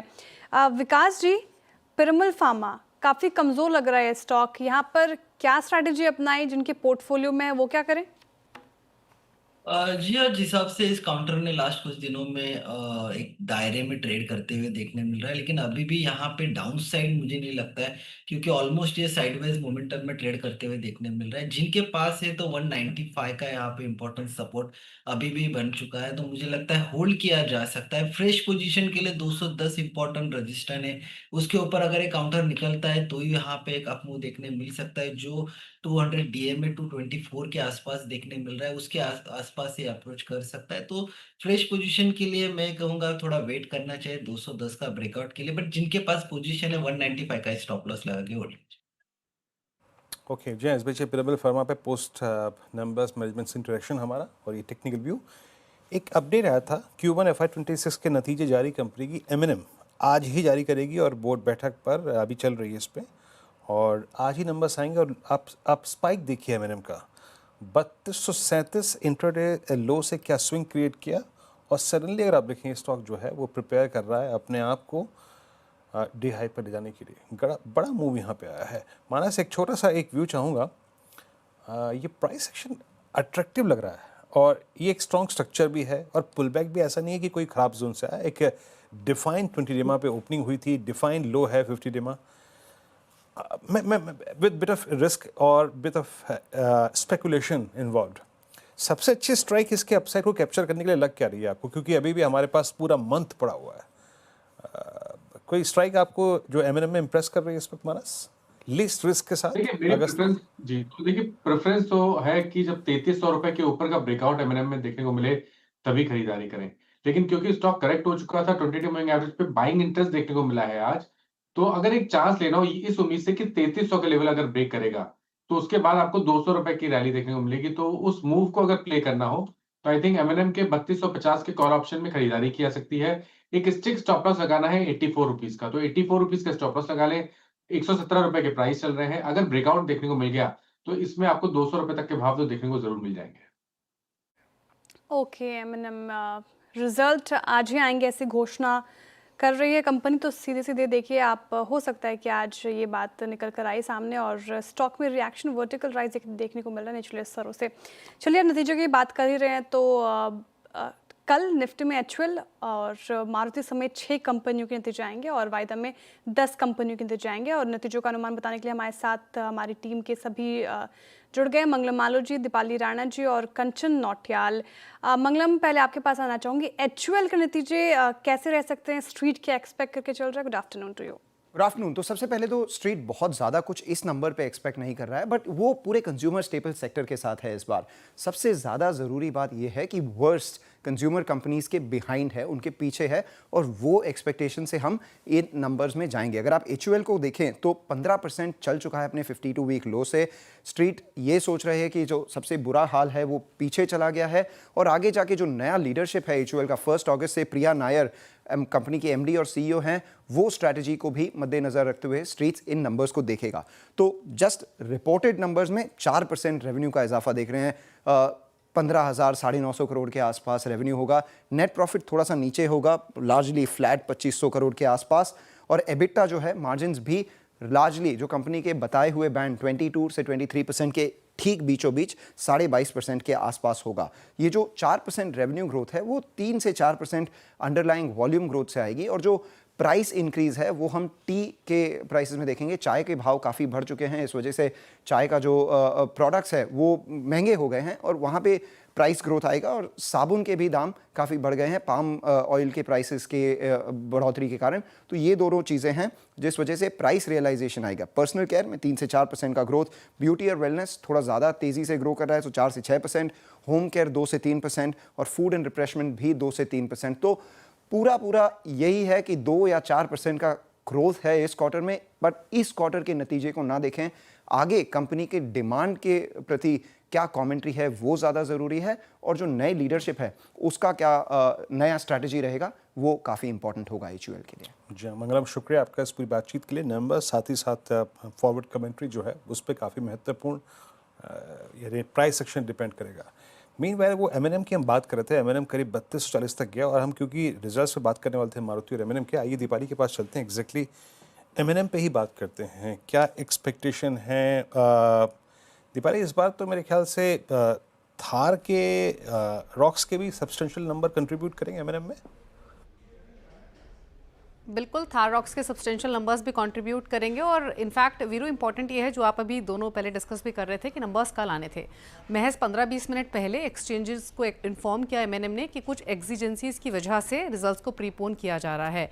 अब एग्जिजेंसीज जब कंपनी ने मेंशन किया है, यानी विदाउट डिले उनको अर्निंग्स ये डिक्लेयर करने हैं, इसीलिए उन्होंने प्रीपोन किया है। तो इस बार नंबर्स जो आएंगे वो इंपॉर्टेंट रहेंगे, अब जो थोड़ी देर में आएंगे। हालांकि अगर हम एक्सपेक्टेशंस की बात करें तो नंबर्स महिंद्रा एंड महिंद्रा से अच्छी एक्सपेक्टेड हैं हर पैरामीटर पर। अगर आप रेवेन्यूज देखेंगे तो 23% की ग्रोथ आ सकती है सालाना आधार पर, मुनाफे में 15% की ग्रोथ एक्सपेक्टेड है, एबिटा में भी स्ट्रॉन्ग ग्रोथ एक्सपेक्टेड है, 4633 करोड़ के आसपास ये आंकड़ा आ सकता है एबिटा का। और अगर मार्जिन्स देखेंगे तो ये 14.3% पर आने की एक्सपेक्टेशन है। थोड़ा सा इम्पैक्ट मार्जिन्स पर रह सकता है।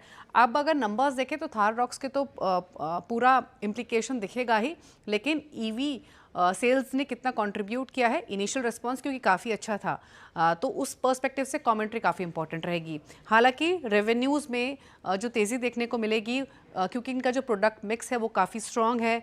ट्रैक्टर सेगमेंट के रेवेन्यूज 13% इंक्रीज हो सकते हैं। एवरेज सेलिंग प्राइस जो ट्रैक्टर सेगमेंट का रहा है इस क्वार्टर में जो एक्सपेक्टेड है वहाँ पर 2% के आसपास की ग्रोथ सालाना आधार पर देखने को मिल सकती है। इनफैक्ट ऑटोमोटिव सेगमेंट में 8.5% की ग्रोथ एवरेज सेलिंग प्राइस में देखने को मिल सकती है, जो कि काफ़ी इंप्रेसिव नंबर रहेगा। SUVs में रोबस्ट डिमांड है, एक्सपोर्ट्स इनका बेटर परफॉर्म कर रहे हैं, जो कि ओवरऑल ग्रोथ को फ्यूल करते हुए दिखाई देंगे। इंपॉर्टेंट यह है कि मार्जिन में जो थोड़ा बहुत डिक्लाइन देखने को मिल रहा है उस वजह से, क्योंकि ईवी का जो शेयर है ओवरऑल ऑटोमोटिव सेल्स में वो इंक्रीज हुआ है। ईवीज पर उतने मार्जिन कंपनी को फिलहाल नहीं मिल रहे हैं, और साथ ही साथ स्टील प्राइसेस भी बढ़े हैं, जिसकी वजह से इंपैक्ट हल्का सा मार्जिन पर होते हुए दिखाई दे रहा है। इंपॉर्टेंट होगा कि आगे के लिए जो वॉल्यूम रैंप अप प्लान है BE06 और साथ ही XCV9E को लेकर वो क्या रहेगा, इंपॉर्टेंट होगा। ट्रैक्टर वॉल्यूम्स के गाइडेंस क्या रहेगी, रूरल डिमांड ट्रेंड कैसे दिखाई दे रहे हैं, ये कुछ इंपॉर्टेंट डेवलपमेंट्स होंगी। और स्पेशली वीरू जो अपकमिंग इवेंट है वहां भी कंपनी ईवीज को लेकर ही नए कॉन्सेप्ट्स अपने शोकेस करने वाली है, तो इस बार के अर्निंग्स उस हिसाब से काफी इंपॉर्टेंट है मैनेजमेंट कमेंट्री के पर्सपेक्टिव से भी। ओके, तो महिंद्रा एंड महिंद्रा से ये एक्सपेक्टेशंस और नतीजे अच्छे आ सकते हैं। इनफैक्ट हमने पिछले कुछ सत्रों में देखा है कि क्वार्टर्स में महिंद्रा एंड महिंद्रा ने अच्छे नतीजे पेश किए, लेकिन मारुति से क्या एक्सपेक्टेड है? दीपाली स्ट्रीट क्या एक्सपेक्टेशंस लगा के चल रहे हैं फिलहाल? सबड्यूड अर्निंग्स रह सकते हैं मारुति के, और प्रॉफिट्स में भी ड्रॉप देखने को मिल सकता है। एबिटा में भी, मार्जिन्स भी स्लाइट ग्रोथ सिर्फ और सिर्फ रेवेन्यूज़ में दिखाई दे रही है। रेवेन्यूज़ 1.6% बढ़कर आ सकते हैं, मुनाफे में 15% की डी ग्रोथ रह सकती है सालाना आधार पर। एबिटा में 14% की डी ग्रोथ, एबिटा मार्जिन्स 12.7% से घटकर सीधे 10.6% पर रह सकते हैं। दरअसल जो इनकी ओवरऑल सेल्स वॉल्यूम भी रही थी इस क्वार्टर में, वो सबड्यूड ही रही थी, जो कि ओवरऑल अर्निंग्स को इम्पैक्ट कर रही हैं। 5.27 लाख यूनिट कंपनी ने सेल की हैं इस क्वार्टर के दौरान, जो कि सिर्फ मार्जिनली 1.1% ऊपर ही है। अच्छा, कंपनी ने प्राइस हाइक भी किया, साथ ही साथ मॉनसून का भी अर्ली ऑनसेट हुआ, जिसकी वजह से अब लग रहा है कि जो फुटफॉल्स हैं वो डिक्रीज हुई होंगी इस क्वार्टर में, जो कि अब मैनेजमेंट की कमेंट्री आएगी तो ज़्यादा जानकारी सामने आएगी। एबिटा मार्जिन्स जो घट रहे हैं उसके पीछे 2-3 वजह है। मार्केटिंग स्पेंड इन्होंने काफ़ी इंक्रीज किया है, एडवर्टाइजिंग एक्सपेंसेस इन्होंने बढ़ाए हैं, जिसका इंपैक्ट मार्जिन्स पर दिखाई दे रहा है। इंपॉर्टेंट रहेगा डिमांड को लेकर कंपनी क्या आउटलुक देती है, अपने ईवी प्लान्स को लेकर क्या आउटलुक देती है। उन्होंने ईवी शोकेस तो किया था ऑटो एक्सपो में, लेकिन जो लॉन्च पाइपलाइन है वो कंसिस्टेंटली डिले होते हुए दिखाई दे रही है, और अब शायद सितंबर मिड में एक्सपेक्टेड है। तो ईवी पाइपलाइन को लेकर इंपॉर्टेंट रहेगा उनके कमेंट्स नए मॉडल लॉन्चेस को लेकर, लेकिन ओवरऑल नंबर्स सबड्यूड रह सकते हैं मारुति के। जी, नंबर सबड्यूड रह सकते हैं, और एक ये वो स्टॉक है जो माता जनाब हिल के नहीं दिया। एमएनएम ऑल टाइम हाई पे तरफ बढ़ता हुआ, अशोक लेन में मल्टीपल टाइम स्विंग्स आए, बट मारुति हिल के नहीं दिया। 12,800 एक बहुत ही स्ट्रॉन्ग सप्लाई जोन है इसके लिए।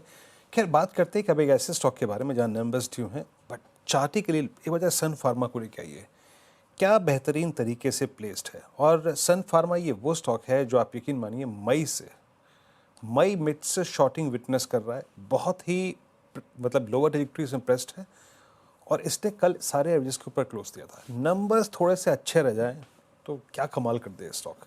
कैसे रहेंगे नंबर्स, कंचन से बात करते हैं। कंचन, क्या एक्सपेक्टेशन है सन फार्मा से इस बार? हो सकता है कि जो आपने बोला कि नंबर्स ठीक रह जाएं, नंबर्स लार्जली स्टेबल साइड में ही हमें दिखाई दे रहे हैं। सबसे पहले फिनेंशियल्स की बात कर लेते हैं। देखिए, रेवेन्यू की बात करी जाए तो यहाँ पे एक अच्छा खासा इजाफा जो है हमें देखने को मिल सकता है। 7% तक का इजाफे की उम्मीदें जताई जा रही है। इनफैक्ट कंपनी का जो नेट प्रॉफिट है उसमें भी एक अच्छा खासा जो सुधार है वो देखने को मिल सकता है। एबिटा फ्रंट में भी नंबर्स में एक पॉजिटिव अपटिक देखने की उम्मीदें जताई जा रही है। केवल एक मार्जिन है जहाँ पे ये हो सकता है कि हमें थोड़ा सा जो कॉन्ट्रैक्शन है वो देखने को मिले। देखिए, अगर ओवरऑल इंडस्ट्री की ग्रोथ देखी जाए तो यहाँ पे हमें साल दर साल करीब 14% का जो अपसाइड है वो देखने को मिल सकता है, स्पेशली जो इनका स्पेशलिटी सेगमेंट है वहां पे, क्योंकि उसको जो सपोर्ट मिल रहा है वो इसलिए मिल रहा है बिकॉज इनको एग्जिस्टिंग प्रोडक्ट्स हैं उसका जो मार्केट शेयर है उसमें हमें अच्छा खासा एक गेन होता हुआ दिखाई दे रहा है। Domestic formulation, US speciality sales, और साथ ही साथ जो इनकी जेनरिक दवाई है रेवलिमिड, उसकी जो टॉप लाइन है वहां पे भी हमें एक्सपेंशन की जो उम्मीद है वो जताई जा रही है। एक रोबस्ट आउट परफॉर्मेंस देखने को मिल सकता है एज कंपेयर टू इंडस्ट्री। जो इनका डोमेस्टिक फॉर्मुलेशन का सेगमेंट है वहां की ग्रोथ की बात करी जाए तो करीब 11.5% की ग्रोथ की जो उम्मीदें हैं वो जताई जा रही है। इंडिया बिजनेस की बात करी जाए तो यहाँ पे भी 10 से 12% का जो इजाफा है उसकी उम्मीदें जताई जा रही है। यूएस बिजनेस भी इनफैक्ट हमें 5 से 6% तक क्वार्टर ऑन क्वार्टर बेसिस में बढ़ता हुआ दिखाई दे सकता है, और इसको सपोर्ट मिल रहा है, वापस से रिपीट कर रही हूँ, इनकी जेनरिक दवाई रेवलिमिड, साथ में जो इनका स्पेशलिटी सेल है वो हायर साइड में है यूएस के अंदर, और साथ ही साथ अगर हम बात करें R&D की तो वो भी पॉजिटिव नोट में बनी हुई है यूएस के अंदर। एबिटा मार्जिन में हो सकता है कि हमें थोड़ा सा कॉन्ट्रैक्शन देखने को मिले, बिकॉज अगर हम ओवरऑल R&D का एक्सपेंडिचर देखिए और फॉरेक्स का एक्सपेंडिचर देखिए तो वो हमें नेगेटिव साइड में जाता हुआ दिख रहा है, जिसके चलते मार्जिन्स में एक कॉन्ट्रैक्शन जो है वो एक्सपेक्टेड है। अब मेन चीज जो ध्यान में रखनी होगी उसके ऊपर बात कर लेते हैं। लॉन्च एक्टिविटीज कंपनी की किस तरीके से है इसके ऊपर आपको खासा ध्यान रखना होगा, और स्पेशली जो इनका स्पेशलिटी सेगमेंट है उसके ऊपर, साथ ही जो यूएस प्राइस के डायनेमिक्स है उसके ऊपर क्या कमेंट्री आती है मैनेजमेंट की, ये भी खासा चीज जो है ध्यान में रखनी है। ड्रग पाइपलाइन किस तरीके से इस टाइम पे बनती हुई दिखाई दे रही है, और टैरिफ एनवायरनमेंट में मैनेजमेंट क्या बोलना चाहता है। साथ में जो उनका MM सेकेंड ड्रग है उसके जो पार्टनर की सर्च इस टाइम पे चल रही है उसके ऊपर कंपनी क्या बोलती है। लेकिन ओवरऑल नंबर्स हमें पॉजिटिव साइड में देखने को मिलेंगे। नंबर्स पॉजिटिव होंगे। चलिए, अब एक खंजन, बहुत बहुत शुक्रिया दीपाली, आपका शुक्रिया। और अब एक काम करते हैं, 4 ये जो धमाकेदार ऑप्शन ट्रेड्स हैं वो लेते हैं। चंदन से पहले बात करते हैं। चंदन, गुड आफ्टरनून, बताइए क्या इम्प्रेस कर रहा है आपको ऑप्शंस में आज? बिल्कुल, देखिए वीरू काफ़ी सेलेक्टिव मूव है, सेलेक्टिव काउंटर्स है वो मोमेंटम दिखा रहे हैं, और अगेन हमें अब ऑप्शन के लिए अगले महीने के सेलेक्ट करना पड़ेगा, being the monthly expiry tomorrow. So मैं फोकस करना चाहूंगा वीरू आरबीएल बैंक पे। आरबीएल बैंक में लगभग 10-12 दिन का कंसोलिडेशन कंप्लीट हुआ है, मेजर ट्रेंड पॉजिटिव है और ये पॉजिटिव ट्रेंड का जो कंसोलिडेशन एंड हुआ वो एक नया रैली स्टार्ट करता हुआ नजर आएगा। तो मैं नेक्स्ट मंथ का यानी कि अगस्त सीरीज का 270 का कॉल खरीदारी की सलाह दूंगा। लगभग ये 12 रुपए 90 पैसे 12 रुपए के आसपास ये चल रहा है, इसको खरीदारी की सलाह रखेंगे। सपोर्ट यहाँ पे रहेगा 9 रुपए, ऊपर में टारगेट रहेंगे लगभग 19 रुपए के आसपास। चंदन, आरबीएल स्क्रिप्ट भी हालांकि बैन में है, आप क्या करेंगे? बिल्कुल, तो फिर इसमें ट्रेड करना मुश्किल रहेगा। मैं दूसरे ट्रेड हाँ। सेटअप की तरफ यहाँ पे नजर डालता हूँ। तो मेरे ध्यान में रहेगा एक सिंजिन। सिंजिन में पॉजिटिव सेटअप है और वीडियो आप देखोगे कि पिछले 4-5 दिन से higher tops higher bottom formation यहाँ पे देखने को मिल रहे हैं। हालांकि हम अगले महीने के ऑप्शंस ढूंढने का ट्राई कर रहे हैं, लिक्विडिटी थोड़ा कम है बट आई थिंक वही चॉइस हमारे पास रहेगा। तो सिंजिन की 730 की कॉल पे फोकस कर रहा हूँ। अच्छा खासा वॉल्यूम भी आज है, 20 रुपए के आसपास चल रही है। तो सिंजिन 730 कॉल खरीदारी की सलाह है। 20 रुपए प्राइस चल रहा है, 16 रुपए का स्टॉप लॉस रहेगा 27 रुपए तक के टारगेट के लिए और ये अगस्त के मंथ की 730 की कॉल है। अगस्त सीरीज की 730 की कॉल लेनी है आपको सिंजिन की। चंदन तापड़िया जो कि ये पिक। आशीष ख्याल जी, आप बताइए आप क्या पिक करेंगे धमाकेदार ऑप्शन के लिए? देखिए यहाँ पर जो मैं पिक करना चाहूंगा, यहाँ पर जो अभी हलचल होती हुई नजर आ रही है वो है एसबीआई के अंदर। एसबीआई में अगर आप देखेंगे तो अच्छा खासा रुझान ऊपर की ओर आता हुआ नजर आ रहा है। आज के दिन भी करीबन स्टॉक मेरे ख्याल से आधे % से ज्यादा ऊपर है, लेकिन एसबीआई पे लॉन्ग पोजीशंस क्रिएट की जा सकती है। 800 रुपए के जो कॉल है एसबीआई के नेक्स्ट मंथ एंड के क्रिएट की जा सकती है, लॉन्ग पोजीशंस क्रिएट की जा सकती है। और यहाँ पे आपको जो स्टॉप लॉस लगाना हुआ है एसबीआई पे वो 790 का स्पॉट के हिसाब से स्टॉप लॉस लगा के चलिए। 1 से 2 दिन में अच्छा रुझान अपने को मिलना चाहिए। ओके, एसबीआई की अगस्त की 800 की कॉल, ठीक है। 22-23 पे ट्रीट करते हुए स्टॉप लॉसेस टारगेट्स आपकी स्क्रीन पे हैं। आप चलते हैं कविता जी के पास ऑप्शन ट्रेड के लिए। कविता जी, आप क्या पिक कर रही हैं? तो वीरेंद्र जी, आईटी सेटअप में मुझे कोफोर्ज का सेटअप आज सुबह से अच्छा बना हुआ है। सो मुझे लगता है अगस्त मंथ का आप ट्रेड ले सकते हैं। 1760 के अगस्त का कॉल आप लें। 5880 के लेवल के आसपास एज ऑफ नाउ मिल रहा है विद स्टॉप लॉस ऑफ 50। आप इसे अप्रोच करें 6770 के प्रीमियम टारगेट्स के लिए। ओके, कोफोर्ज यहाँ पे खरीदारी की राय धमाकेदार ऑप्शन के लिए कविता जी की तरफ से। धमाकेदार ऑप्शंस हमने ले लिए, अब 4 का चौका भी ले लेते हैं। 4 का चौका हम लेंगे सस्ता ऑप्शन मानस जायसवाल जी से। एफएनओ सुपरस्टार के लिए चंदन तापड़िया जी हमारे साथ हैं और चार्ट का चमत्कार राजेश सातपुते जी बताएंगे और मिड कैप फंडा गौरांग शाह जी। बताइए मानस जी, सस्ता ऑप्शन क्या होगा? तो देखिए, सस्ता ऑप्शन के लिए बंधन बैंक के पुट ऑप्शन में खरीदारी करनी है। यहाँ पर हेड एंड शोल्डर पैटर्न का ब्रेकडाउन देखने को मिला है, नेकलाइन ब्रेक हुआ है, 200 मूविंग एवरेज के नीचे स्टॉक फिसला है। तो बंधन बैंक का 170 का अगस्त मंथ का पुट ऑप्शन ले सकते हैं। 7 रुपए के आसपास ये ऑप्शन ट्रेड हो रहा है। इसमें आपको 5 रुपए का स्टॉप लॉस लगा लेना है और 11 रुपए के टारगेट सेट करने हैं। ओके, एफएनओ सुपरस्टार चंदन तापड़िया जी, आप बताइए आपने क्या पिक किया है? बिल्कुल, यहाँ पे मैं फोकस कर रहा हूँ पीआई इंडस्ट्री पे और आप देखोगे तो यहाँ पे कहीं ना कहीं डेटा सेटअप पॉजिटिव है और एक बड़ा कंसोलिडेशन ब्रेकआउट देखने को मिल रहा है। पिछले लगभग 30 दिनों से एक रेंज में था और उस रेंज का जो हर्डल था वो लगभग 4270-75 के आसपास था। वो लेवल आज डिसाइसिवली पार हुआ है, तो पीआई इंडस्ट्री पे खरीदारी की सलाह रखेंगे। मौजूदा लेवल से देखें तो 4250 के आसपास का सपोर्ट है, ऊपर में लगभग 4440 तक के टारगेट पीआई इंडस्ट्री दिखाता हुआ नजर आना चाहिए। Okay, pi industries strongest in chemical. Pi industries 4317 पे आपका कॉल। राजेश जी, चार्ट का चमत्कार क्या पिक कर रहे हैं आप? वीरेंद्र जी, थोड़ा सा ट्रिकी है तो मार्केट, थोड़ा संभल के ही काम करना पड़ेगा। लेकिन एम जिसका आपने जिक्र किया, उसी पे मेरी सुबह से भी नजर थी कि 3150 3160 का लेवल क्या ये होल्ड करेगा और एग्जैक्टली उसी लेवल से ये पलट रहा है। तो मुझे लगता है एक बेट आप कह सकते हैं यहाँ पे ले सकते हैं और ये कूल ऑफ भी हो रहा है। 3200 के ऊपर एम बाय रखेंगे। स्टॉप लॉस होगा हमारा 3170 का और जो स्विंग का टारगेट बनेगा मेरे हिसाब से कल 3250 से लेके 3280 तक का स्विंग एम में मुझे लगता है ड्यू है। तो अगर कोई पोजिशनल भी लेना चाहे, रखना चाहे, तो I think this is a good level. Okay, M 3210 पे और ये व्यू एम पे आपका याद रखिएगा। अर्निंग्स ड्यू है इसकी और आने ही वाली है नंबर कुछ देर में। गौरांग जी के पास चलते हैं मिड कैप फंडा के लिए। गौरांग, क्या पिक कर रहे हैं आप? क्या इंप्रेस कर रहा है आपको मिड कैप में? तो वीरेंद्र जी देखिए, असमंजस परिस्थिति तो बिल्कुल है, लेकिन ऐसे ही बाजार में आपको मौके मिलते हैं सक्षम मजबूत कंपनियों में निवेश करने के लिए। उसी तर्क के आधार पर एक मझौली कंपनी है tube investments of India limited, करीबन 2840 के आसपास का मौजूदा स्तर। बुनियादी तर्क के आधार पर यहाँ पर खरीदारी की राय हमने दी है। शुरुआत कीजिए और गिरावट पर जोड़ते जाए, पूरी ताकत लगा करके निवेश करने की आवश्यकता नहीं है। ट्यूब इन्वेस्टमेंट्स 2841 पर शुरुआत की थी हमने सस्ता ऑप्शन ट्रेड से। पहला ट्रेड आया माना जी के सौजन्य से, और देखिए थोड़ा टफ है बाजार, एक छोटी सी रेंज में है, बट ये थॉट्स हैं आज के। बंधन बैंक है, 2-3 बैंक्स की प्लेसमेंट अच्छी है। देखिए आरबीएल बाकी it's in bank, that is something different, लेकिन प्लेसमेंट उसकी स्ट्रॉन्ग है। बंधन, RBL, AU small finance bank, यहाँ पे माइनस ने बंधन का चुनाव किया।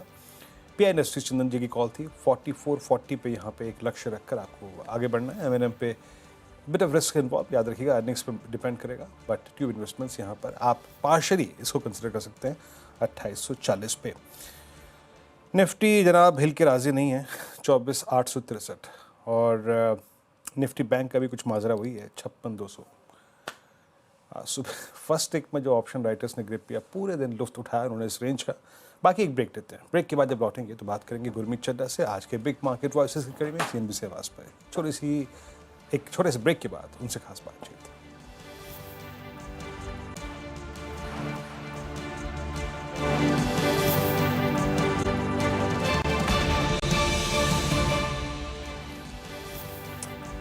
ब्रेक के बाद कार्यक्रम में फिर से स्वागत है आपका। गुरमीत हमारे साथ मौजूद हैं, और गुरमीत से अगर मैं पंजाबी में ही पूछूं एक सवाल, तो वो कह रहा है पाजी की करा मैं है कुछ समझ में आ रहा है इस वक्त? इंडेक्स हिल ही नहीं रहा इस वक्त है।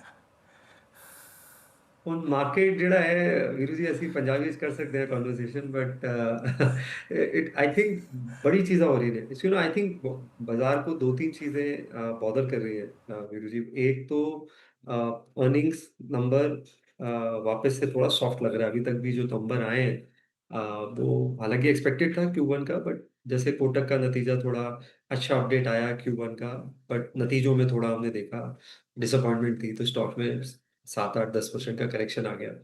सिमिलरली आईटी के नतीजे पता था कि सॉफ्ट होंगे, बट कमेंट्री थोड़ी और नेगेटिव रही, तो और डाउनसाइड देखने को मिला। निफ्टी आईटी का काफी वेट है निफ्टी में।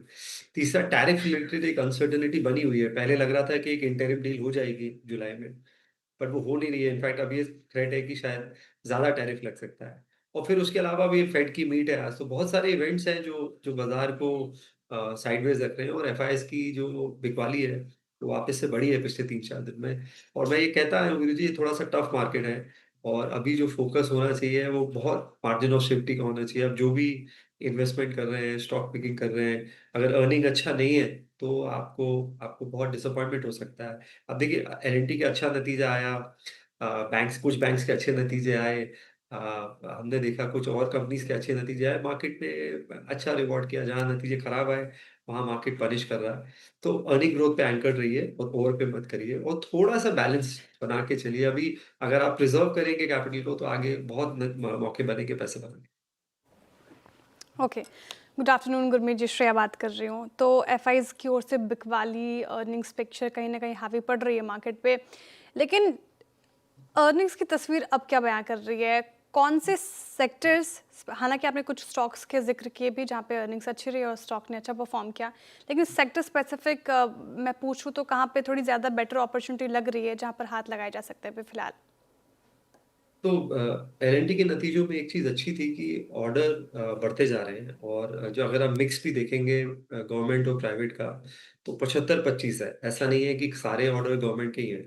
एंड ऑब्वियसली इसमें और ऑर्डर्स अब उनको मिडिल ईस्ट से भी आ रहे हैं, काफी बड़े आ रहे हैं, जिनको वो अल्ट्रा महंगा ऑर्डर बोलते हैं, 15,000 करोड़ से ऊपर। उसके अलावा जो एक अच्छी चीज लगी मुझे, एग्जीक्यूशन लगी। वर्किंग कैपिटल बहुत समय बाद मैंने 10.1% देखा है। नहीं तो हमें आदत पड़ गई थी नेट वर्किंग कैपिटल 13-14% लेने की। इसका मतलब एग्जीक्यूशन अच्छा हो रहा है, कैश फ्लो जनरेशन हो रहा है, इंटरेस्ट कॉस्ट भी ग्रेजुअली, अगर आप नेट वर्किंग साइकिल पे काम करते हैं तो इंटरेस्ट कॉस्ट कम होती है और आरओईज बढ़ते हैं। आप देखिए एल&टी का आरओई 2-3% बढ़ा, और उनकी एक 5 साल की जो, तो मुझे लगता है कि जो कैपिटल गुड स्पेस है जिसमें पावर है, पावर इक्विपमेंट्स हैं, इंफ्रा है, जीसीसीज हैं, डेटा सेंटर्स हैं, यहाँ पे मुझे लग रहा है मोमेंटम अच्छा है। रूरल रिलेटेड स्पेसेस में हमने देखा अच्छे नतीजे आए। आप फर्टिलाइजर कंपनी के नतीजे देखें, क्रॉप प्रोटेक्शन कंपनी के नतीजे देखें, कोरोमंडल के आप नतीजे देखें, बहुत सारे फर्टिलाइजर्स एग्रोकेमिकल कंपनीज के नंबर अच्छे आए हैं। भी एमएनएम के नंबर आने हैं और टू व्हीलर्स के नंबर आने हैं, तो पिक्चर थोड़ी ज्यादा क्लियर होगी। तो आई थिंक एक रूरल रिकवरी थोड़ा सा देखने को मिल रही है।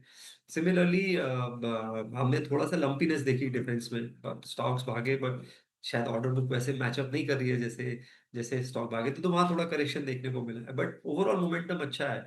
आज भी हमने देखा डिफेंस का ऑर्डर आया।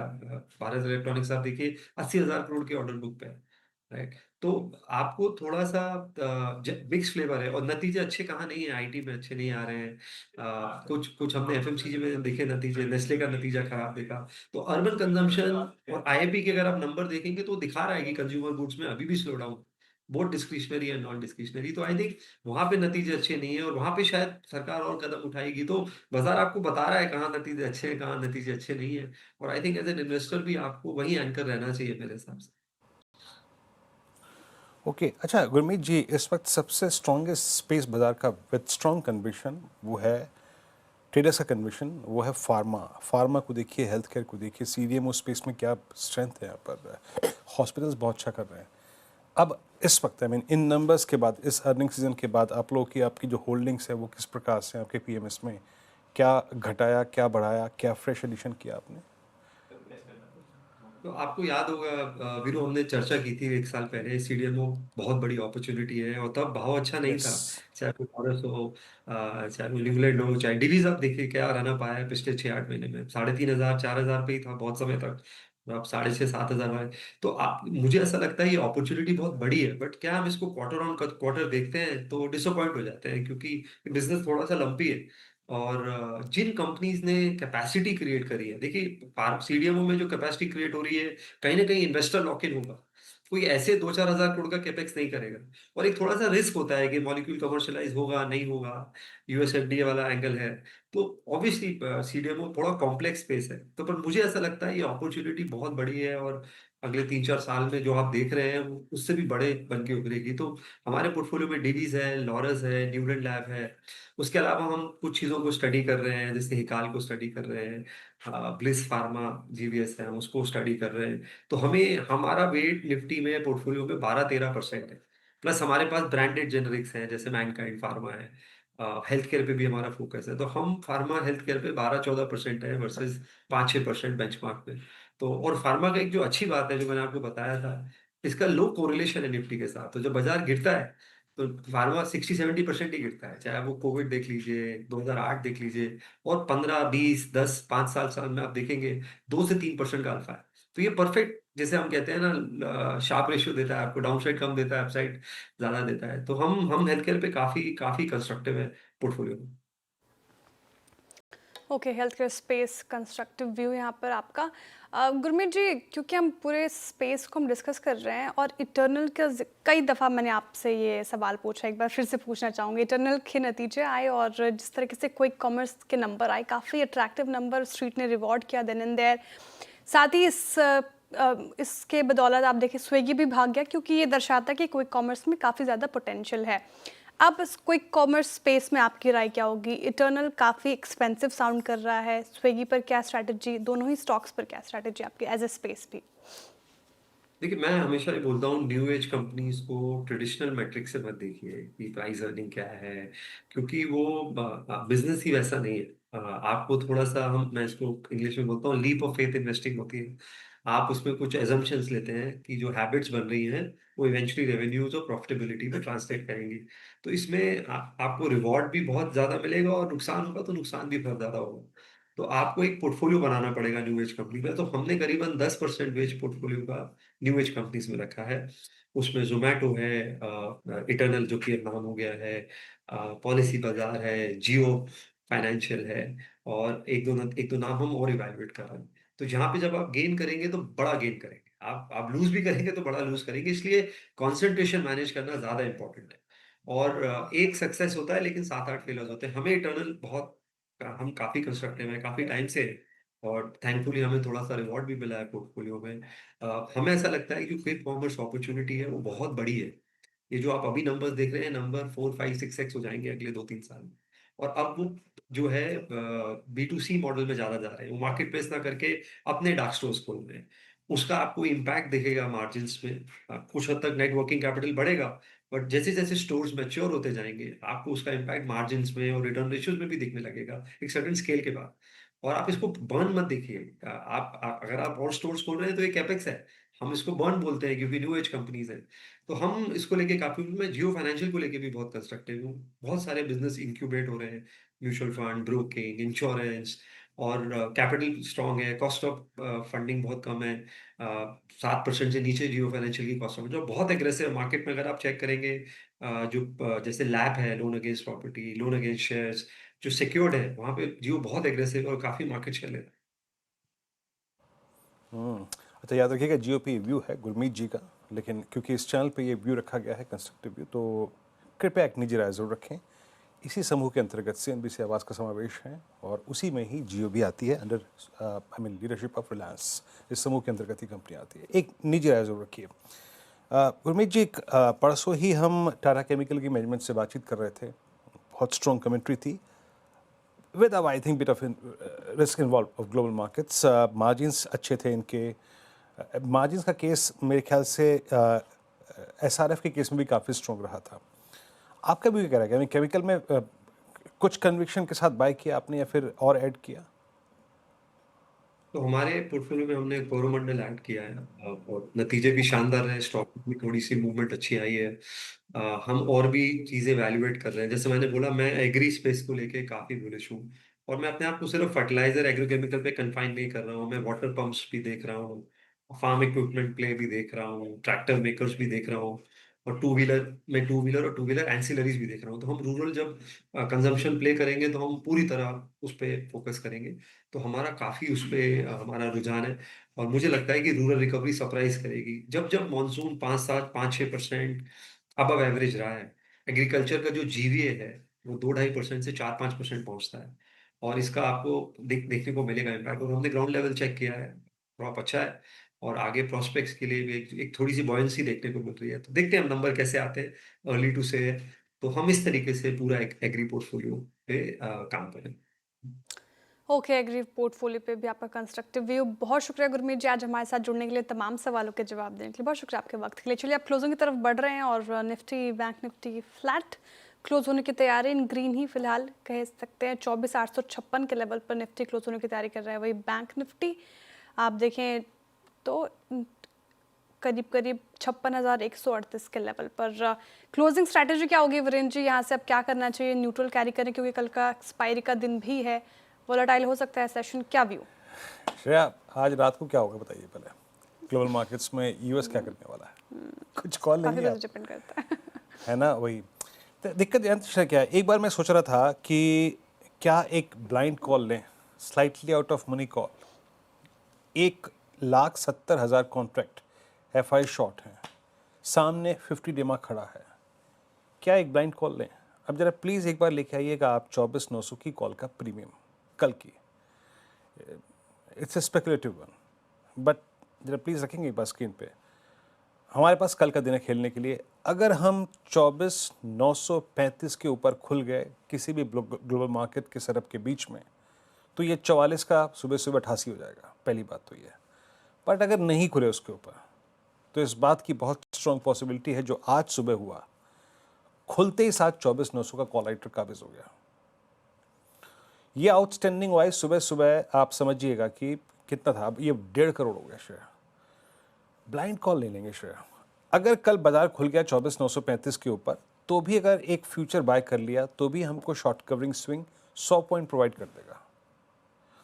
24,950 के ऊपर भी खुल गए तो 25,119 की पोटेंशियल है। तो मैं ब्लाइंड कॉल नहीं लूँगा श्रेया यहाँ पे। क्यों अपने 44 रुपये भी खामखा वैल्यू एट रिस्क रखें? बेटर है कि कन्विक्शन के साथ 50 रुपये कल कमा लेंगे। तो मैं निफ्टी पे भी और निफ्टी बैंक पे ये बिल्कुल नहीं जाऊँगा। कैलकुलेटेड रिस्क लेना है तो लूँगा 24,950 के ऊपर श्रेया, सिंपल। बिल्कुल, तो न्यूट्रल ले जाना ही फिलहाल ये समझदारी का काम होगा। चलिए अब डीलिंग रूम चेक लेते हैं। यतिन जी बताइए कौन से स्टॉक्स पर फोकस? अगर हम बात करें दो स्टॉक जो आज फोकस में है तो रिजल्ट्स के बाद पीएनबी ऊपर के लेवल से थोड़ी प्रॉफिट टेकिंग जरूर आई है, लेकिन यहाँ डीलर्स का मानना ये है कि जो 4 बजे कॉन्फ्रेंस कॉल होने वाला है उस पर शायद क्लैरिटी आए आगे आने वाले ग्रोथ प्लान्स में, और डीलर्स यहाँ बीटीएसटी की एडवाइस दे रहे हैं। और इन जनरल वो लोग पीएसयू बैंक्स पे काफ़ी दिनों से पॉजिटिव हैं, तो डीलर्स को लगता है कि 112-114 तक के लेवल्स यहाँ देखने को मिल सकते हैं। तो यहाँ डीलर्स लोअर लेवल्स पे खरीदारी की सलाह दे रहे हैं।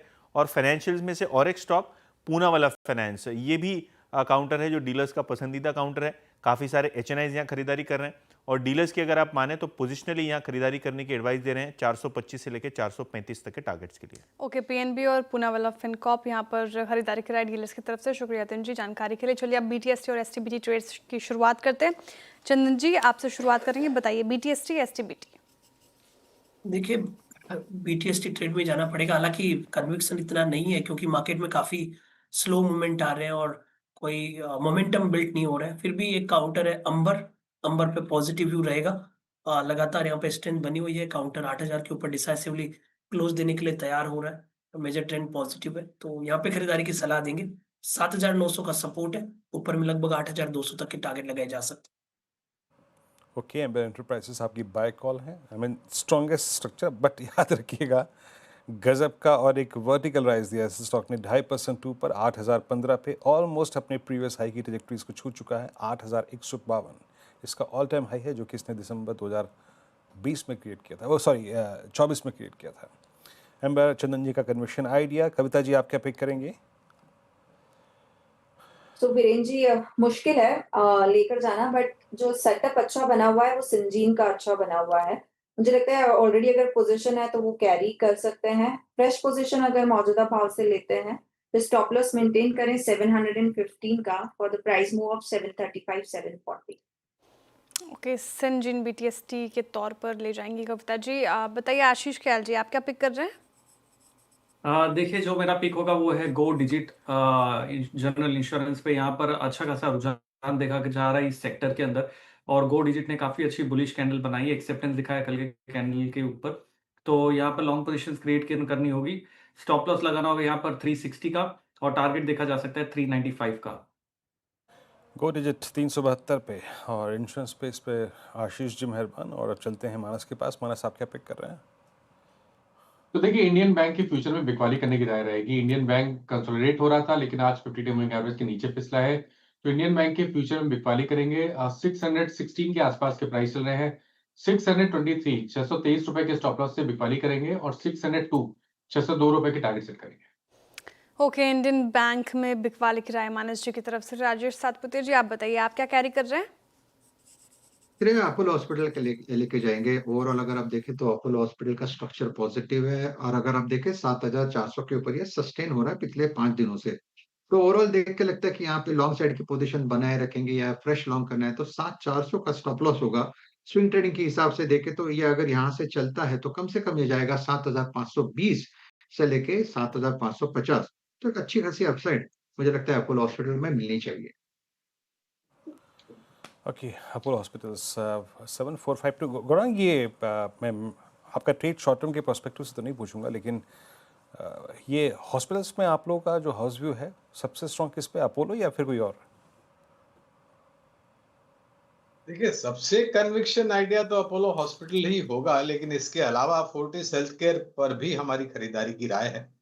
और मैं एक चीज हमेशा मानता हूँ वीरेंद्र, और वो है कि अगर आप फार्मा क्षेत्र की बात करते तो उसमें दवाई बनाने वाली भी कंपनी आ जाती हैं, हेल्थ केयर हॉस्पिटल्स भी आ जाते हैं, और डायग्नोस्टिक्स भी आ जाते हैं।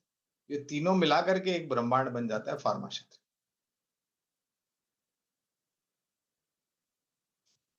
द स्टॉक गौरांग जी की तरफ से। चलिए अब आगे बढ़ते हैं, और आदित्य इन्फोटेक के आईपीओ की पेमेंट के मामले में गड़बड़ी का बड़ा मामला सामने आ रहा है। और जब भी हम किसी भी आईपीओ के लिए यूपीए से पैसा लगाते हैं तो कंपनी के नाम पर मैंडेट आता है, लेकिन आदित्य इन्फोटेक के मामले में ब्रोकर के नाम का मैंडेट आ रहा है। और पूरे मामले पर अहमदाबाद के एबीके सिक्योरिटीज के डायरेक्टर अंकित कोठारी से बातचीत की सीएनबीसी आवाज के संवाददाता कितिन जोशी ने। आप भी सुनिए। देखिए आईपीओ भरने के वक्त मामला थोड़ा सा यहाँ डगमगाता हुआ दिख रहा है, लेकिन क्या पूरा मामला है आइए एबीके सिक्योरिटीज के अंकित कोठारी से बात करते हैं। अंकित भाई, क्या मामला सामने आया और फिर आपने क्या किया? देखिए, कल नया आईपीओ स्टार्ट हुआ था आदित्य इन्फोटेक करके, उसका कल फर्स्ट दिन था। तो मेरी टीम से हम आईपीओ का ऑनलाइन क्लाइंट से मैंडेट करवाते हैं। तो कई सारे क्लाइंटों का क्वेरी आया कि यहाँ पे हम जब मैंडेट एक्सेप्ट करते हैं तो वहाँ पे मार्फत या स्टॉक ब्रोकिंग का नाम आ रहा है, जैसे यहाँ पे आपको दिखाएगा। मुझे एक एक करके बताइए, ये जो 2,07,900 का है उसके बाद क्या क्या हुआ वो 1 बाय 1 बताइए। हमने हमारे ऑन एंड से पहले पूरा क्लियर किया, क्रॉस चेक किया कि क्या इश्यू आ रहा है। तो हमने स्मॉल एचएनआई कैटेगरी में आईपीओ मैंडेट भेजा क्लाइंट को, तो वहाँ पे भी मार्फतिया का नाम आया। फिर रिटेल कैटेगरी में भेजा 14,000 का, तो वहाँ पे भी मार्फतिया का नाम आया। फिर हमने हमारे ब्रोकर से बात किया, तो ब्रोकर ने भी क्रॉस चेक किया उनके आईटी डिपार्टमेंट से कि ये हमारे सर्वर से इश्यू है। फिर उन्होंने भी सब क्लियर था। तो फिर एक्सचेंज से बात किया, तो एक्सचेंज से रिप्लाई भी आया कि ये फॉल्ट कुछ एक्सचेंज की ओर से ही है। और उन्होंने ऑन द स्पॉट अपने एनएससी से रिप्लाई आया। हाँ, एनएससी से ये रिप्लाई आया कि please note we highlight the below concern to the sponsor bank and they are looking into the same. NSC से भी ऑन द स्पॉट ये रिप्लाई आ गया। तो अब आप अपने क्लाइंट को ब्रोकर के थ्रू क्या मैसेज दे रहे हैं ताकि और भी जो जिनको अभी आईपीओ भरना है उनको थोड़ा संज्ञान में आ जाए? सबसे पहले मैं आपको क्लाइंट्स को ये बात बताना चाहूँगा कि अभी ये ऑनलाइन फ्रॉड का बहुत चल रहा है। मैं ये नहीं बता रहा हूँ कि ये कुछ फ्रॉड है, ये कुछ टेक्निकल एरर है। लेकिन सबसे पहले हम ब्रोकर और एक्सचेंज तो हमारी ओर से ऑन द स्पॉट एक्शन लेते ही है, लेकिन क्लाइंट को सबसे पहले क्या करना चाहिए कि जो आईपीओ चल रहा है वही आईपीओ का नाम आईपीओ मैंडेट में आना चाहिए। अगर वो आईपीओ मैंडेट में वो कंपनी का नाम नहीं आ रहा है तो ऑन द स्पॉट वहाँ पे स्टॉप करके वहाँ डिक्लाइन का भी ऑप्शन आता है, तो डिक्लाइन भी वो कर सकते हैं कि ये आईपीओ का नाम कोई दूसरी कंपनी का आ रहा है तो वो डिक्लाइन भी कर सकते हैं। बिल्कुल। तो सिर्फ ये आदित्य इन्फोटेक तक ही बात सीमित नहीं है, लेकिन और भी अगर आप आईपीओ भरे मैंडेट उसी कंपनी का होना चाहिए जिनका आईपीओ हो। अगर ऐसा नहीं होता है तो आप अपने ब्रोकर को या तो एक्सचेंज को इत्तला कर सकते हैं। केतन जोशी, अहमदाबाद। तो ये केतन जी की अद्भुत रिपोर्ट। खैर अब लौटते हैं बाजार की तरफ एक बार फिर से। 15:22, 3:22। थोड़ा सा आपको ब्रेथ दिखाता हूँ। और गजब रहा श्रेया ये सेशन, 1 घंटे का। बाजार हिल के राजी नहीं था। एक बार निफ्टी का चार्ट लगाइए, फिर इस पे आइएगा। जब हमने पहली हेडलाइन पढ़ी थी तो निफ्टी का लेवल था 24,853। अब मैं पल्स पढ़ रहा हूँ और लेवल है 24,848। बीपी बिल्कुल कंट्रोल्ड है, एक ही रेंज में चल रहा है, वैसा ही है। अगर आप देखेंगे क्या बाजार है और इस ग्लोबल इवेंट का इंतजार करता हुआ, है ना। खैर ब्रेथ लेके आइए और क्लोजर टू एक्सपायरी ब्रेथ कैसी थी आइए देखते हैं। 50 long, short covering 44, 67 short, long unwinding 67 में। स्लाइड लाइए पहले लॉन्ग की, और इसमें आपको मतलब अर्निंग्स का इम्पैक्ट नजर आएगा। एवेन्यू सुपरमार्ट कमेंट्री और नए takes regarding store expansions, LNT numbers अद्भुत थे, टिका रहा और इसने निफ्टी को वो 100 पॉइंट का डिफरेंशियल दिया मेंटेन करने का मौका versus put writers zone. APL Apollo reversal था, पेज इंडस्ट्रीज ब्रिटानिया एक सरप्राइज पैकेज था। मेरे ख्याल से कल जब सुबह चर्चा कर रहा हूँ तो उसकी बात जरूर करूँगा। अच्छे एक एवरेजेस को रीगेन करके क्लोज हुआ।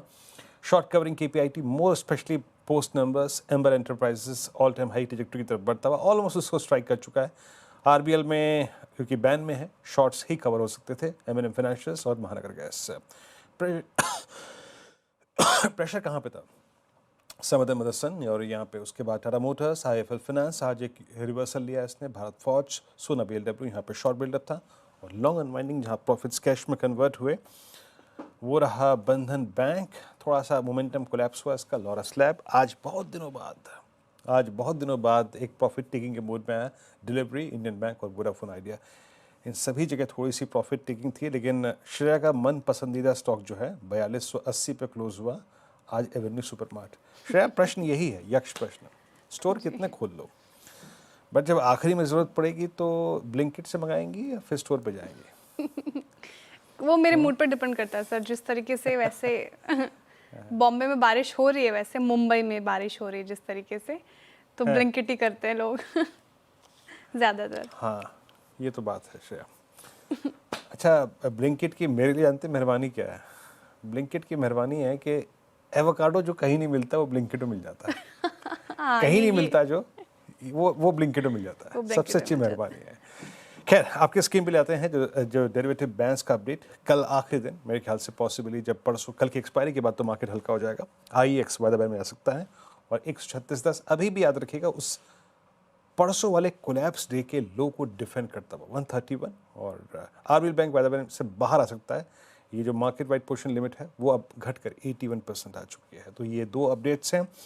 और टुवर्ड्स क्लोज मतलब जो चीज़ आई जिसने इम्प्रेस किया, मिड कैप आईटी में कोफोर्ज में रिवर्सल था, अच्छा रिवर्सल था। देखिए मैं इस रिवर्सल को थोड़ा इसलिए कंसिडर कर रहा हूँ क्योंकि जिस दिन कोफोर्ज पिटा उस दिन आईटी का एनवायरनमेंट काफ़ी ख़राब था, उस दिन ये सबके साथ लपेटे में आ गया। पर चंदन एट 1742, अच्छा चंदन मेरे ख्याल से है नहीं, मानस से बात कर लेते हैं। और मानस, आपने एक्सपायरी माइनस 1 डे पे 100 एमा को रीगेन कर लिया, और उस दिन जिसने शॉर्ट भी किया हो मेरे ख्याल से उसके प्रॉफिट्स का 50% तो सरेंडर हो ही चुका है। कल अगर एक बार फिर से ये 1780 या फिर 1750 के ऊपर ट्रेड करने लगे तो क्या एक शॉर्ट कवरिंग के चांस कोफोर्ज में बनेंगे? देखिए आज इंटरडे के सेशन में एक अपॉर्चुनिटी थी क्योंकि स्टॉक ने 100 मूविंग एवरेज को रिगेन किया था, तो ऐसा लग रहा था करीब 20-25 रुपए का अप मूव देखने को मिलेगा, तो वो ऑलरेडी देखने को मिल गया है। मेरे ख्याल से अब यहाँ पर करंट लेवल्स खरीदारी नहीं करनी चाहिए क्योंकि 1775 से लेकर 1810 तक में मल्टीपल रेजिस्टेंस दिखते हैं, 10, 50 और 20 मूविंग एवरेज आते हैं, तो यहाँ पर अब करंट लेवल्स पे खरीदारी करने की राय नहीं रहेगी। आप खरीदारी केवल 1825 के ऊपर ही करेंगे। 1825 के ऊपर ही खरीदारी की राय है फिलहाल, करंट लेवल्स पे आप खरीदारी ना कर रहे। अब जाते जाते देखते हैं कि कौन से स्टॉक्स में अच्छे मोमेंटम रहे और क्लोजिंग की तरफ बढ़ता हुआ मारुति सुजुकी डे हाई के आसपास क्लोज होने की तैयारी कर रहा है। सन फार्मा देखिए यहाँ पर रिजल्ट से पहले एक्शन में था और ये भी करीब करीब डे हाई के आसपास। इन्फी में भी आज मोमेंटम डे हाई के आसपास। इसके अलावा एसबीआई एफएमसीजी पैक में कुछ काउंटर्स में अच्छी खासी तेज़ी थी। नेस्ले इंडिया के साथ साथ आप देखें तो कोई काउंटर्स बड़े हैं इनफैक्ट, लेकिन क्लोजिंग कैसे रही मार्केट की, कौन से सेक्टर्स में ज़्यादा बाइंग थी वो सब समझते हैं बिग वॉल पे। वीरेंद्र जी से बताइए सर कैसी रही क्लोजिंग? देखिए इंडेक्स के लिहाज से तो शेयर बहुत रेंज बाउंड, और जैसे कि मैं ये बात ना सुबह फर्स्ट टिक में भी स्क्रीन पे रखी थी। मैं सरप्राइज था 9:20 के ऑप्शन बिल्डअप को देखकर, और हमने रखा आवाज़ पे वही 24,900 की कॉल, 24,800 की पुट, और आप देख लीजिए शेयर बिल्कुल मिड पॉइंट पे, एग्जैक्टली मिड पॉइंट के उन दोनों कॉल राइटर्स के पुट राइटर्स के बीच में ही क्लोज आ रहा है। खैर बैंक निफ्टी अभी याद रखिएगा, इस क्लोज को आप कहेंगे कि मोर स्टेबल क्लोज। स्टेबल किस लिए कहेंगे? क्योंकि ये बहुत नज़दीक हो रहा है 50 डेमा के। बाकी अगर आप देखें तो आज आईटी में छोटा सा रिवर्सल था, मिड कैप्स आज भी हल्के से लॉसेस में रहे। निफ्टी बैंक का बात मैं कर ही चुका हूँ, advance decline ratio evenly poised, जितने शेयर बड़े थे उतने ही गिर रहे थे। बाकी आईटी के बाद अगर आप जरा एक बार और सेक्टर न्यूज़ रखिएगा, जरा वहाँ पे एक जायज़ा लेते हैं। देखिए कैपिटल गुड्स एलएनटी का जो एकमात्र जो प्राइस सेक्शन था वो पूरे कैपिटल गुड्स को एक पुश प्रोवाइड कर रहा था ड्यूरिंग द डे। मैंने कमेंट्स में कई बार एक स्ट्रॉन्ग अपटिक्स देखे, और इंडियन डिफेंस स्पेस में थोड़ा सा मूव था। बाकी energy space flat, capital goods index थोड़ा सा एलएनटी का इम्पैक्ट पड़ा, और एफएमसीजी बास्केट ठीक थी, बट पूरा बाजार ही अगर आप देखें, अगर मैं कहूँ ना तो आज शांत रहा। हाँ, कुछ एक्शन प्राइस वाइज एफएमसीजी में सेकेंड कंसेक्यूटिव सेशन यानी लगातार दूसरे दिन परसिस्ट कर रहा था। वरुण बेवरेजेस, ब्रिटानिया, बहुत सारे ऐसे काउंटर्स थे जिनमें आज एक अच्छा मूव विजिबल था। और याद रखिएगा एक्चुअल के नंबर्स और डिसाइड करेंगे कि यहाँ से जो मूड है वो इस स्पेस की जो ट्रेड्स हैं उनका कैसे रहेगा। और बाकी याद रखिएगा रिलायंस एक क्रिटिकल स्टॉक रहेगा कल के लिए। 2-3 चीज़ें जो क्रिटिकल है ना, एक तो यूएस मार्केट की इटसेल्फ कैसे क्लोज होती है, और इंडेक्स का ही हाल आपके स्क्रीन पे। जिसे कहते हैं ना, पूरे दिन को संभाला एलएनटी ने, जहां खुला उस प्राइस जोन को सिक्योर करके रखा। Sun Pharma prior to numbers day percent ऊपर, बहुत ही एज पे, बड़े एज पे, above all moving averages. Tata consumer, NTPC, Maruti, Axis bank, Maruti के नंबर्स आने हैं, याद रखिएगा। ट्रेंट और एमएनएफ जो कि 1% ऊपर रहा। अब से कुछ देर में कभी भी इसके नंबर्स जो है वो रिलीज हो जाएंगे, जिन्होंने अपने जो डेट ऑफ रिजल्ट्स को थोड़ा संशोधित किया। बाकी भारतीय एयरटेल में पुल बैक था, बैकफुट पे था टाटा मोटर्स, हीरो मोटोकॉर्प, ये दो ऑटो स्पेस के, इनफैक्ट बजाज ऑटो बैकफुट पे था, और Coal India, Bajaj Finserv, Shriram finance, HL backfoot पे रहा, सिप्ला, इंडसइंड बैंक और बीएल थोड़ा सा पिन था यहाँ पे। टीसीएस आज 3051 के जोन में, और साथ ही साथ मार्केट शट 24,846.10% ऊपर, और बैंक निफ्टी 56,125 पे।